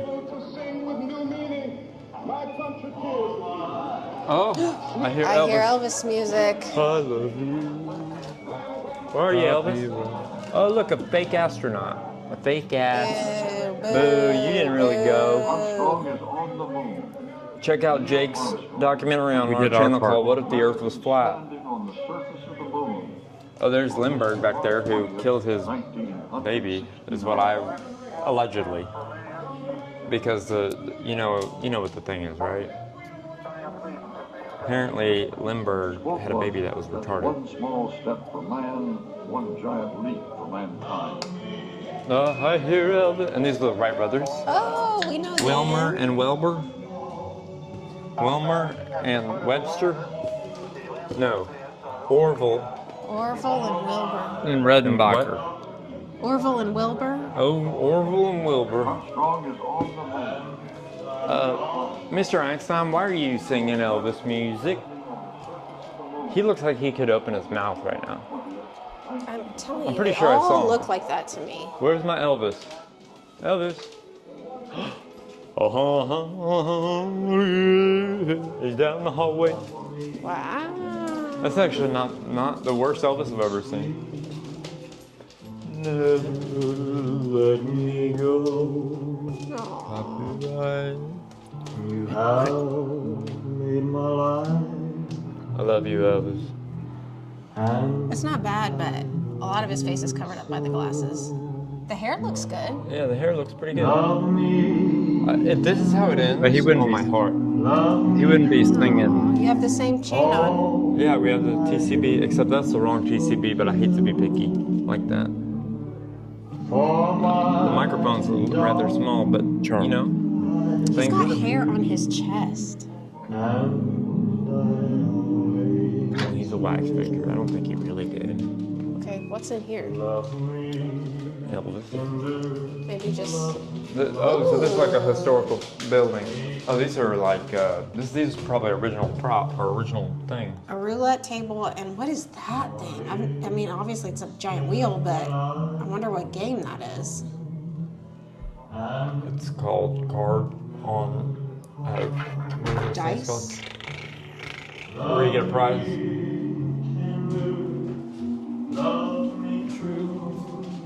Well, they have like, is that a plane crash? Those are slot machines. There's a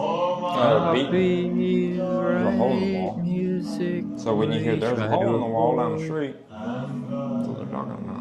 Oh wow, this is cool. So I don't know if you guys know this about me. I probably said it on the show before, but my family comes from Sicily, and Sicily is very small. So I'm probably related to Sinatra and all the mobsters. I don't know if Al Capone was from there or not, like from Sicily. Look at this. You're gonna have to get the music out of this. I know. And that's the There's an toilet. original bathroom. Okay, where so I Al think this was Capone used Al to Capone's toilet, if I'm not mistaken. I don't know if you guys can see it. Well, these are stalls. Oh, And there is a thing right there. This is Al Capone's toilet. This. Or somebody's toilet. I can't read it. Al Capone's toilet. I'm pretty sure. There's a particular part of the video where I want to stop it, but I'll tell you As when. good as it once was. Where does it say it? Right there. That plaque. Yeah, I can't see it. I don't think you guys can see it either. I can't zoom right now. for whatever reason. But that's original to the building, but it's not Al Capone. We can look at a video or something.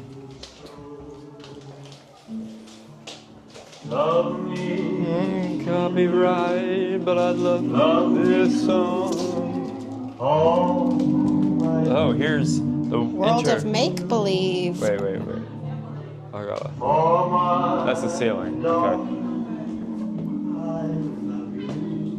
You know what's creepy is when you don't know that there's other people in here, and then you run into a real person. You know what's weird is I kept hearing people, but there were no people in there but us. Oh, I love you, Rumpelstiltskin. Oh, hello there. I don't know his backstory. Why don't you tell me? He put his beard in a wicking wheel, and Sleeping Beauty did never woke.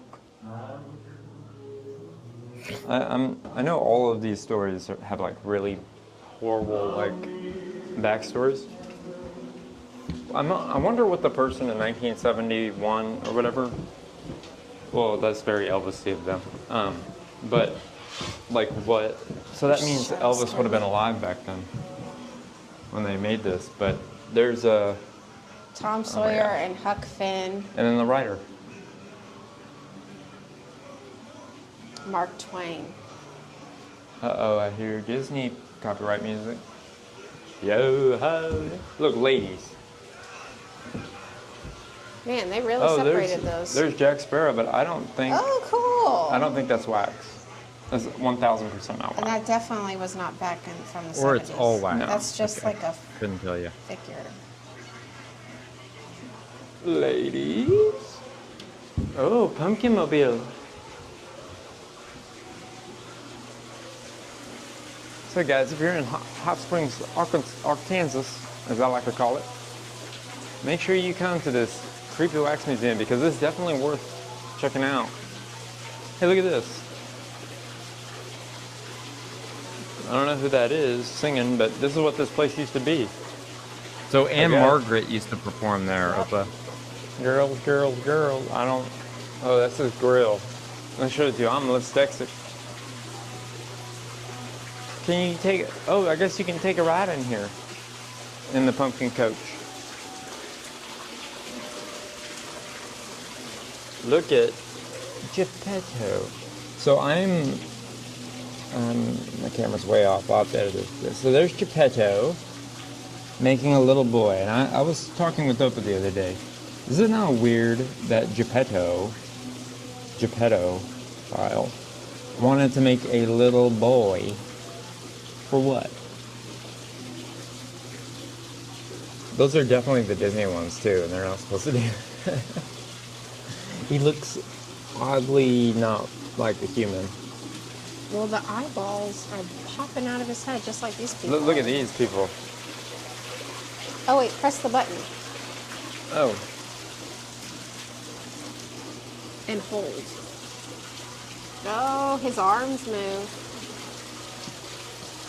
He got no strings to hold him up to make him And I guess that shakes a little bit. Well, where is Figaro is what I want to know. Right there. Tuxedo Cat. Right back. Oh. That's Oscar the Grouch. I don't know where not Geppetto. What's the cricket's name? Or what? Jiminy? Oh. Yeah, I don't know. Okay, But these look people at his eyeballs. He saw something. He saw Geppetto.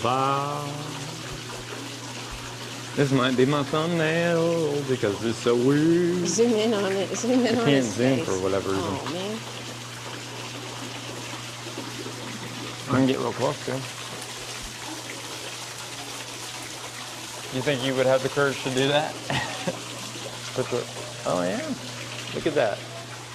Yeah, Just for a little bit. Just for a little bit. Here's a mad tea party.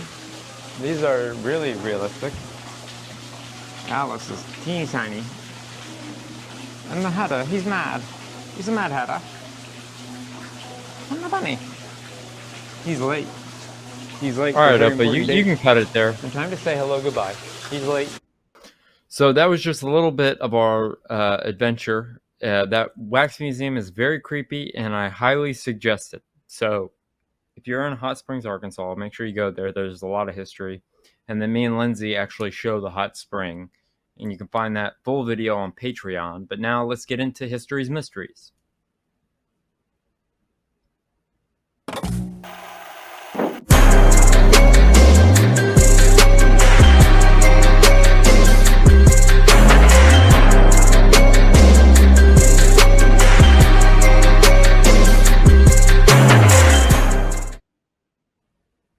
So today for History's Mysteries, we're going to be talking about something kind of dark. It's the history of the Mossad and how they take people out and kind of the history and then what they do now. So let's go ahead and play this first clip so we kind of get an understanding. On the morning of January 5th, 1996, a phone rang in a quiet house in Beit Lahia, a small city in the Gaza Strip. Yahya Ayeshe, also known as the engineer, picked up. How are you, father?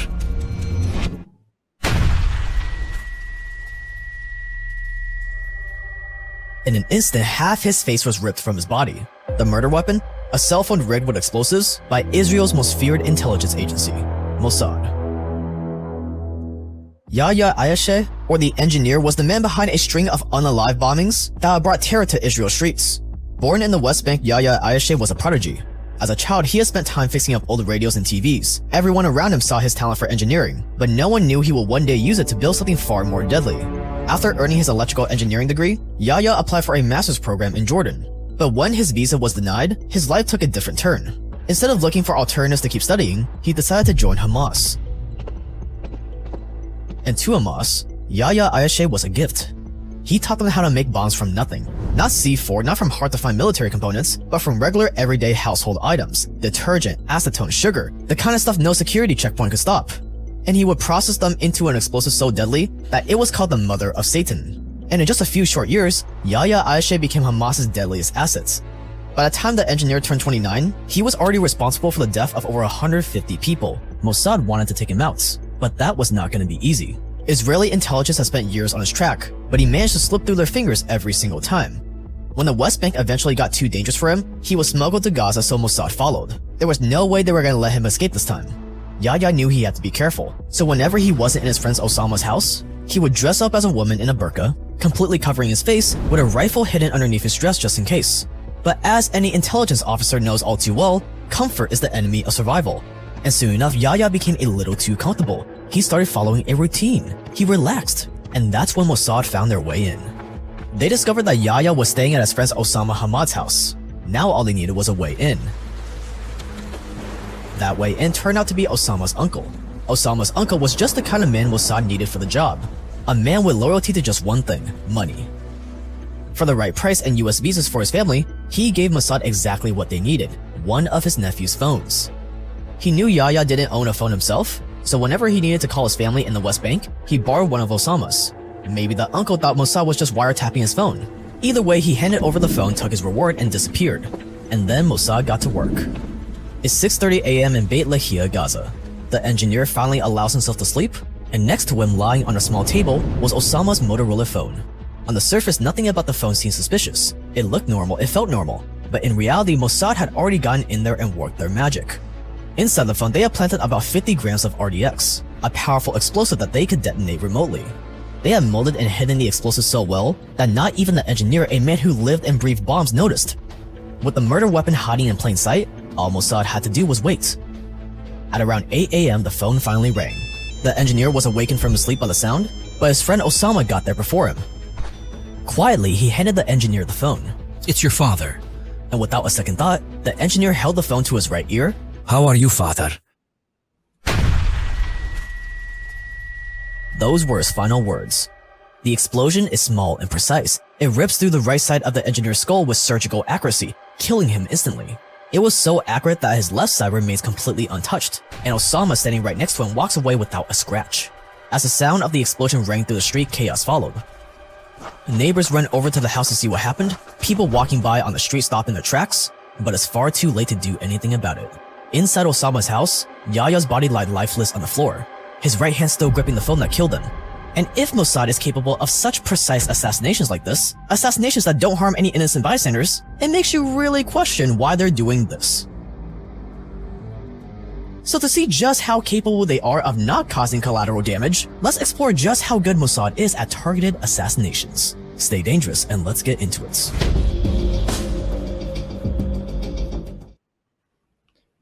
So that was just a few of what the Mossad was capable of way back then. And so now we're going to kind of be getting into their sophisticated, more recent assassinations or killing or murders or whatever you want to call it. So let's go ahead and play that clip. It's 3 p.m. in the town of Uprising, Iran. This was as deep into enemy territory as Mossad could hope to get. And just like they engineered, they were here for one thing. Seemingly out of nowhere, a convoy of cars turned onto a quiet street. Inside one of the black sedans sits Iran's nuclear granddaddy, Iran's very own Oppenheimer, the guy behind their entire nuclear weapons program, and probably the guy with the biggest Mossad-shaped target on his back. Mohsen Fakhrizadeh was his name, and he's been under Mossad surveillance for decades. But here's the thing about Mohsen. Unlike the engineer, he had an entire country to disappear in. He had the entire government's pocketbook at his disposal. He even had 12 bodyguards protecting him and his wife at all times. So getting to him would be a lot harder than just rigging his phone. Mossad had tried and failed to track him before. They had gone through dozens of plans to get rid of him, but Mohsen was always one step ahead. Obviously, they needed a new approach. They needed to think a lot bigger. And by late 2019, they had finally set their plan into motion. See, just like the engineer, Mohsen had fallen prey to routine. He had gotten into the habit of visiting one of his homes in Uprising every Friday. And that routine, him driving with his wife from Tehran to Uprising every Friday afternoon, made him vulnerable. It's 3:10 p.m. Mohsen's car continues moving down a long winding road through the dusty countryside of Uprising. Little does he know that he's about to drive into a trap that's been years in the making. See, Mossad knew that they couldn't just send any old hit squad after him. It was too risky, and there was too big of a chance that they would get caught. Bombs and airstrikes, on the other hand, weren't reliable enough. They could easily miss their targets. If they wanted to be successful, they would have to pull this off with 0 boots on the ground and 100% accuracy. So that's exactly what they did. Just a few hundred meters down the road from Mohsen's car, a truck was parked inconspicuously near the side of the road. On the surface, it looked totally normal, just like any other construction vehicle with a flat tire or empty gas tank. But this was not just any old truck. It was planted there by Mossad, and it was their ticket to finally getting rid of Mohsen for good. In the back of the truck, completely camouflaged by construction material, was one of the most futuristic weapons Mossad had ever used. A 1-ton AI-controlled satellite-operated machine gun aimed directly at the oncoming cars. Mossad agents had assembled the gun piece by piece over almost a year. They had programmed the AI to recognize Mohsen and then fire at him with the precision of a sniper, while they watched from the safety of their home country. By the time Mohsen's car was driving down the road in Uprising, no Mossad agents were left in Iran. They were thousands of miles away watching the entire thing on screen. As the convoy got closer and closer, the mechanism controlling the gun suddenly powered on. This would be Mossad's one shot at taking out its most wanted enemy. And without any input from a human or any sort of authorization, the AI scanned the faces of the people in the approaching cars, and right at the moment Mohsen's car slowed down to go over a speed bump, that's when the gun opened fire. The first shot punctured the car's windshield and hit Mohsen in the chest. His wife sitting next to him didn't even realize what happened until seconds later. Immediately, Mohsen lost control of the car and swerved off the road. Within seconds, he was gone. And in less than 3 minutes after the attack began, the truck with the machine gun was also gone. As soon as it fired the last shot, the entire truck exploded, taking any trace of evidence with it. By 3:12 p.m., Mohsen's car was abandoned on the side of the road, blood covering the ground where he tried crawling out to safety. The granddaddy of Iran's nuclear program was dead, assassinated in broad daylight without a human even needing to pull the trigger. No fingerprints, no evidence, no trace of who exactly was responsible. It was as close to a perfect kill as anyone could imagine. It would take Iran months to even prove Mossad was behind it, and even longer to prove that a remote-controlled machine gun had done what no Israeli agent would have ever been able to do. It was yet another huge win for Mossad, but even though Mossad had a lot to celebrate, they were not done yet. These two assassinations were just valuable practice runs, leading up to their most daring operation yet. So the AI satellite machine gun assassination of an Iranian general, so basically like Iranian's Oppenheimer, was taken out that easily, and they couldn't figure out who did it until later on. I mean, it took them a while. So let's go ahead and play this last and final clip of this story, and I want to get Jake and Opa's opinions on these things, so let's check it out. Xu Qingquang is an entrepreneur in Thailand that is hailed as the guy that brought back the humble electronic pager. His company Gold Apollo sold their pagers to governments around the world, from the Dutch to the FBI. But in 2021, he got approached with something different. A Taiwanese woman came to him, and she said that she knew a Teresa who worked for a Hungarian-based company called BAC Consulting, and that BAC Consulting wanted to buy his pagers. And so naturally, he started selling his pagers to this Hungarian company. But after a year, this Hungarian company came back to Gold Apollo with a strange request. They wanted to design their own pagers, but put his company's trademark on them. It was strange, but he agreed. And even their payments to him were strange. BAC was supposed to be a Hungarian company, but their payments for the pagers came from a bank in the Middle East. And for a while, Xu Qingquang just brushed it off, until September 11, 2024 came around. It was a peaceful morning in southern Lebanon. Some people were out shopping, some were standing in grocery store lines, some were sitting at home with their kids, some were on their way to work. Life seemed completely normal, until the first explosion. Seemingly at the exact same time, hundreds of pagers across Lebanon and Syria exploded. Not caught fire or malfunctioned, exploded. Like the engineer exploded. Within just a few minutes, 37 people were dead and over 3,000 people were injured. Panic set in for Hezbollah soldiers and civilians alike, but it wasn't over yet. Because the very next day, less than 24 hours later, Lebanon was rocked by explosions again. This time, it was two-way radios or walkie-talkies. Unlike pagers, walkie-talkies had a lot more space for explosives, making the explosions even bigger and more deadly. Dozens of people were killed or injured, and no one could understand why. Back in Taiwan, police and reporters came rushing to question Gold Apollo's Xu Qingquang, being that his pagers were the ones used in the attack, and in that moment it all made sense. He realized that those pagers used in the attack did have his company's name on it, but they were entirely different from his designs, and that they also had a completely different computer chip installed in them that his company didn't use, and that BAC Consulting was nothing more than a Mossad front company. As journalists dug in, they discovered that according to the company's most recent annual reports from the Hungarian Ministry of Justice, the company only had around $320 on their balance sheet. It was as clear as day what had happened. Mossad had created a fake front company years in advance. They sent an asset to Gold Apollo to strike a deal for their pagers. They most likely replaced one of the two batteries in the pager with an explosive device, and then they somehow sold these explosive pagers to Hezbollah, who was none the wiser. And then they waited. Even though they could have detonated them years ago anytime they wanted, they waited for the perfect opportunity. And after October 7th, that opportunity finally came. Just like waking up sleeper agents, the explosives in the pagers and walkie-talkies were detonated completely remotely. No group of assassins or elaborate operations, just the push of a button, killing dozens or injuring thousands of people in a matter of seconds. That's how far Mossad had come. From rigging an old-school cell phone with explosives, to building an AI-controlled machine gun, to taking out dozens of his targets with one little push of a button. So as you can see, Mossad has gotten pretty good at this art of assassination. They might have even gotten more sophisticated at it than what America is capable of. So we're left with the question that we opened this video with. If they're fully capable of taking out targets with surgical precision with no civilian casualties, then can we really believe that this was necessary?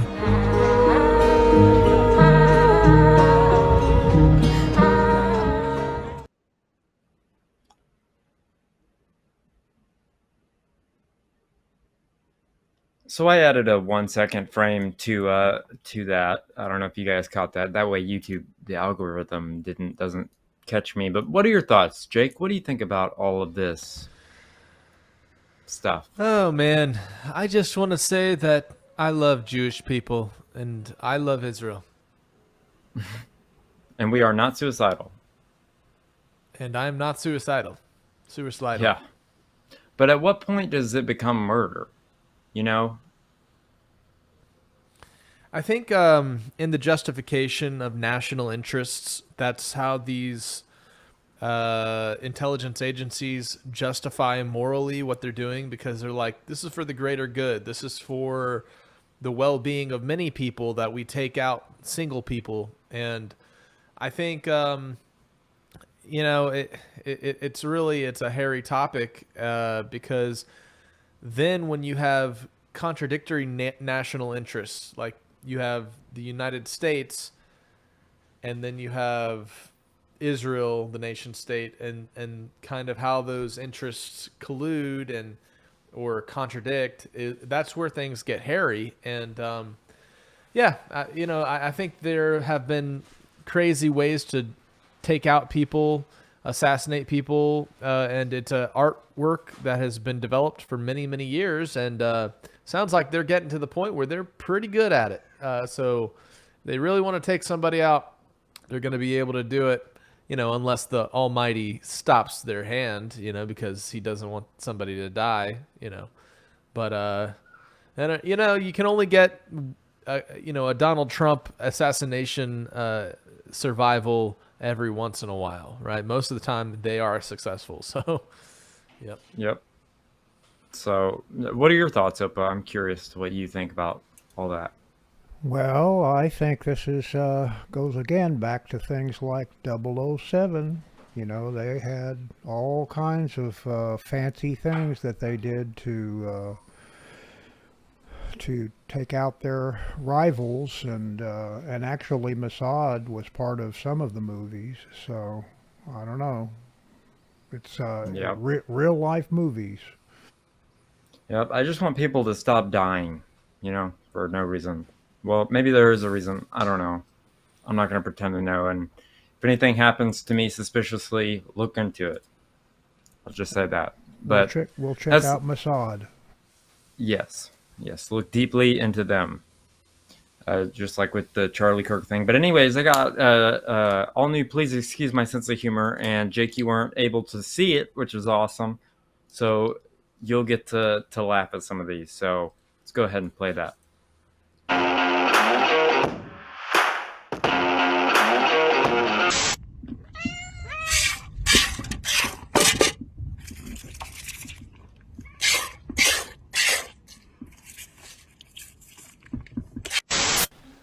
So, Mr. Rogers, do you remember that time when you said like 6, then 7, and everybody kind of lost it? I mean, that was pretty great, right? Ding, ding, ding, ding, ding, ding, boom. Okay, pshin, boom.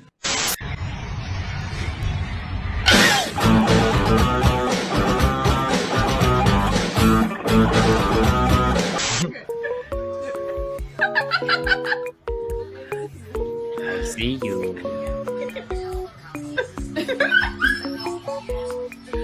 Oh my god, even the eyebrow. He's a knitter! Knitter! What? Oh, knitter. Like knitting. Oh, okay, like knitting a quilt. Oh, okay, I got you. Okay, knitter, okay.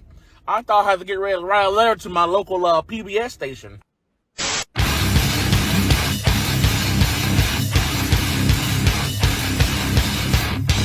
Yeah.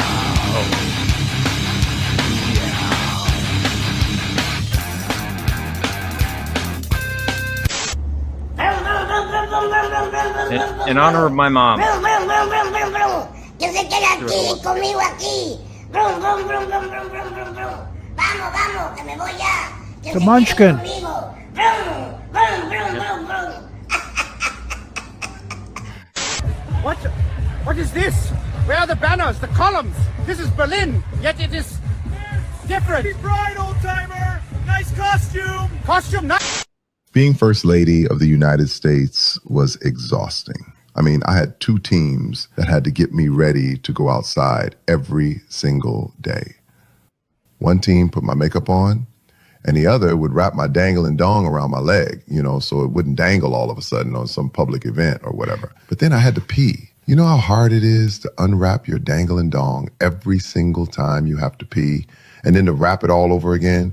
That shit was exhausting.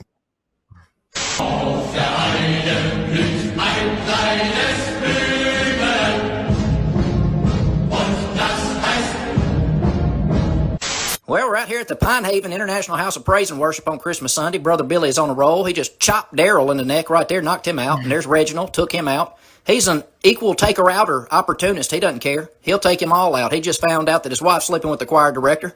Everybody's falling out. There goes Kevin right there. He pushed him over. This guy's already got a couple felonies, and that one right there is going to press charges on you, I promise you, both of them. So you can go ahead and get ready to do about 15 to 20 on them. So he's shaking it off. He don't care. He's had plenty of energy drinks. We are ready to celebrate the birth of our Lord and Savior Jesus Christ today. So y'all, if you ain't ready, you might as well leave. Look at him fanning the flames right there. He said, most of y'all are going to hell anyway if you don't change your ways. And Timmy said, I know it. I'm getting myself right. And then old Peggy here, she just found out she saved a lot of money by switching to Geico. And Brother Billy flipping the bird and blowing the horn. He said it's going down like a one-ply toilet paper in a house full of chili lovers today. Yes, sir. Let's see. Oh, gosh, dang. Did he just hit Earl in the forehead? Now, Earl will beat you for that. Now, do the high step. Keep playing if you want to. They said if you want to be timid, you go to a Southern Baptist. We here are saying happy birthday, Jesus, and that's where we're doing it. We're doing it big. There's Chuck Berry on the guitar. We are throwing it down here. We are ready to praise and worship. All right? Now, let's switch over from the International House of Praise and let's go to the International House of Pancakes, where Brother Val said he just had the All-Star at the Waffle House. 2 of them, actually. His blood sugar's up about 350. He says he feels a little faint, but he's got about 3 hours in him, so you about as well settle in. He ain't going nowhere. I asked him one time, I said, Brother Val, what you going to do if you get to heaven and the pearly gates are actually made out of donuts? What are you going to do? He said, I'm going to walk up just like this, right here, and go, St. Peter, can I get one of them donuts? My blood sugar's low and I'm hungry.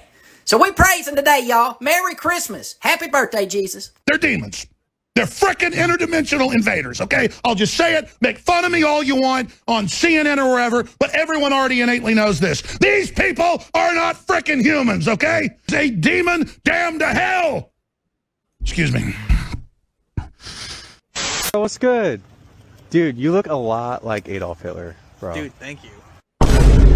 Bro, for real, bro. You look just like him.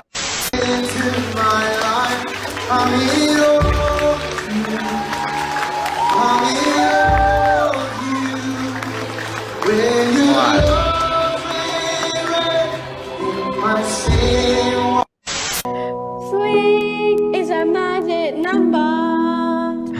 3 is a magic number.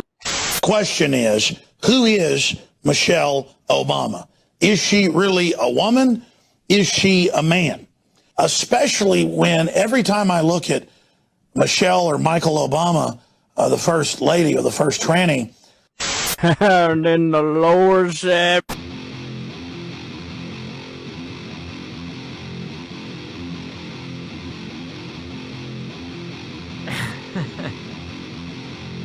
Then the Lord said,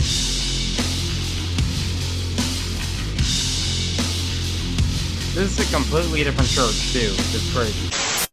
Easter is not about a bunny. Amen. Amen. No more bunnies. Everybody say no more bunnies. No more bunnies. It's not about no Easter bunny. I'm tired of hearing it over and over and over. I'm tired of it. I'm fed up. Bunny, ain't taking it no more. This is your last time. Oh yeah, you doing good. Just one more second now. You happy? Yeah. Are you happy? I'm telling you, Bunny, this church ain't putting up with it. It's a Jesus-centered church. We ain't doing the bunny thing here. I'm telling you, sir, it's over with right now. You hear me? I'm saying it's over.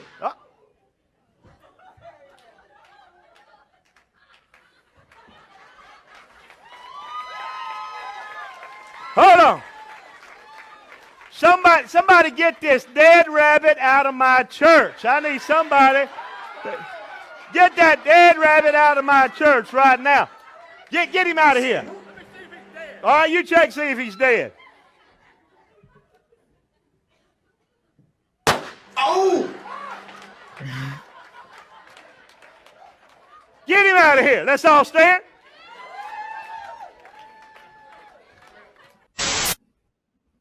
So, I hope you guys enjoyed my Please Excuse My Sense of Humor. Jake, which one was your favorite?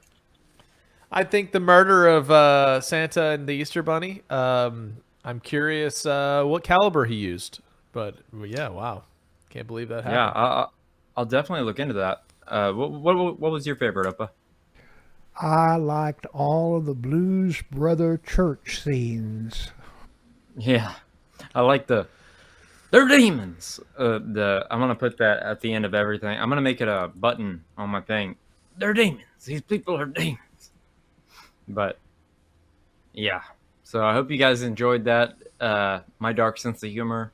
All right, well, thank you, Jake, for another great current news as always. Opa, thank you for another great Opa's Corner, and I hope you enjoyed today's episode as a whole. Stay awake, not woke. Subscribe and stay tuned.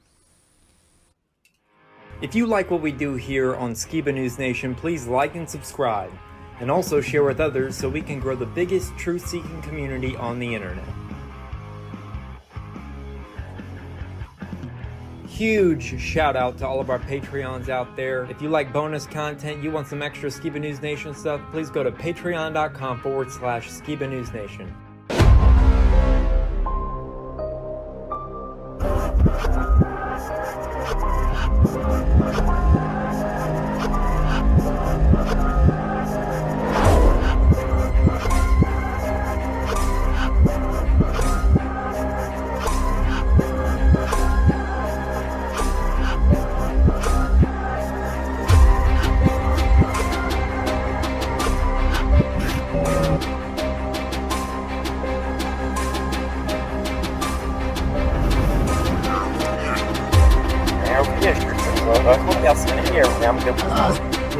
Son of the legendary Ross Jeremiah Skiba.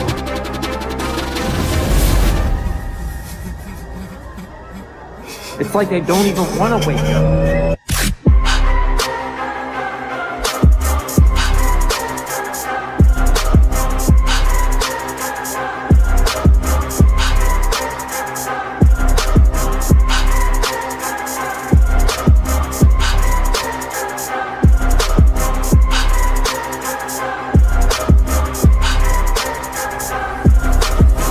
He's on a quest for truth.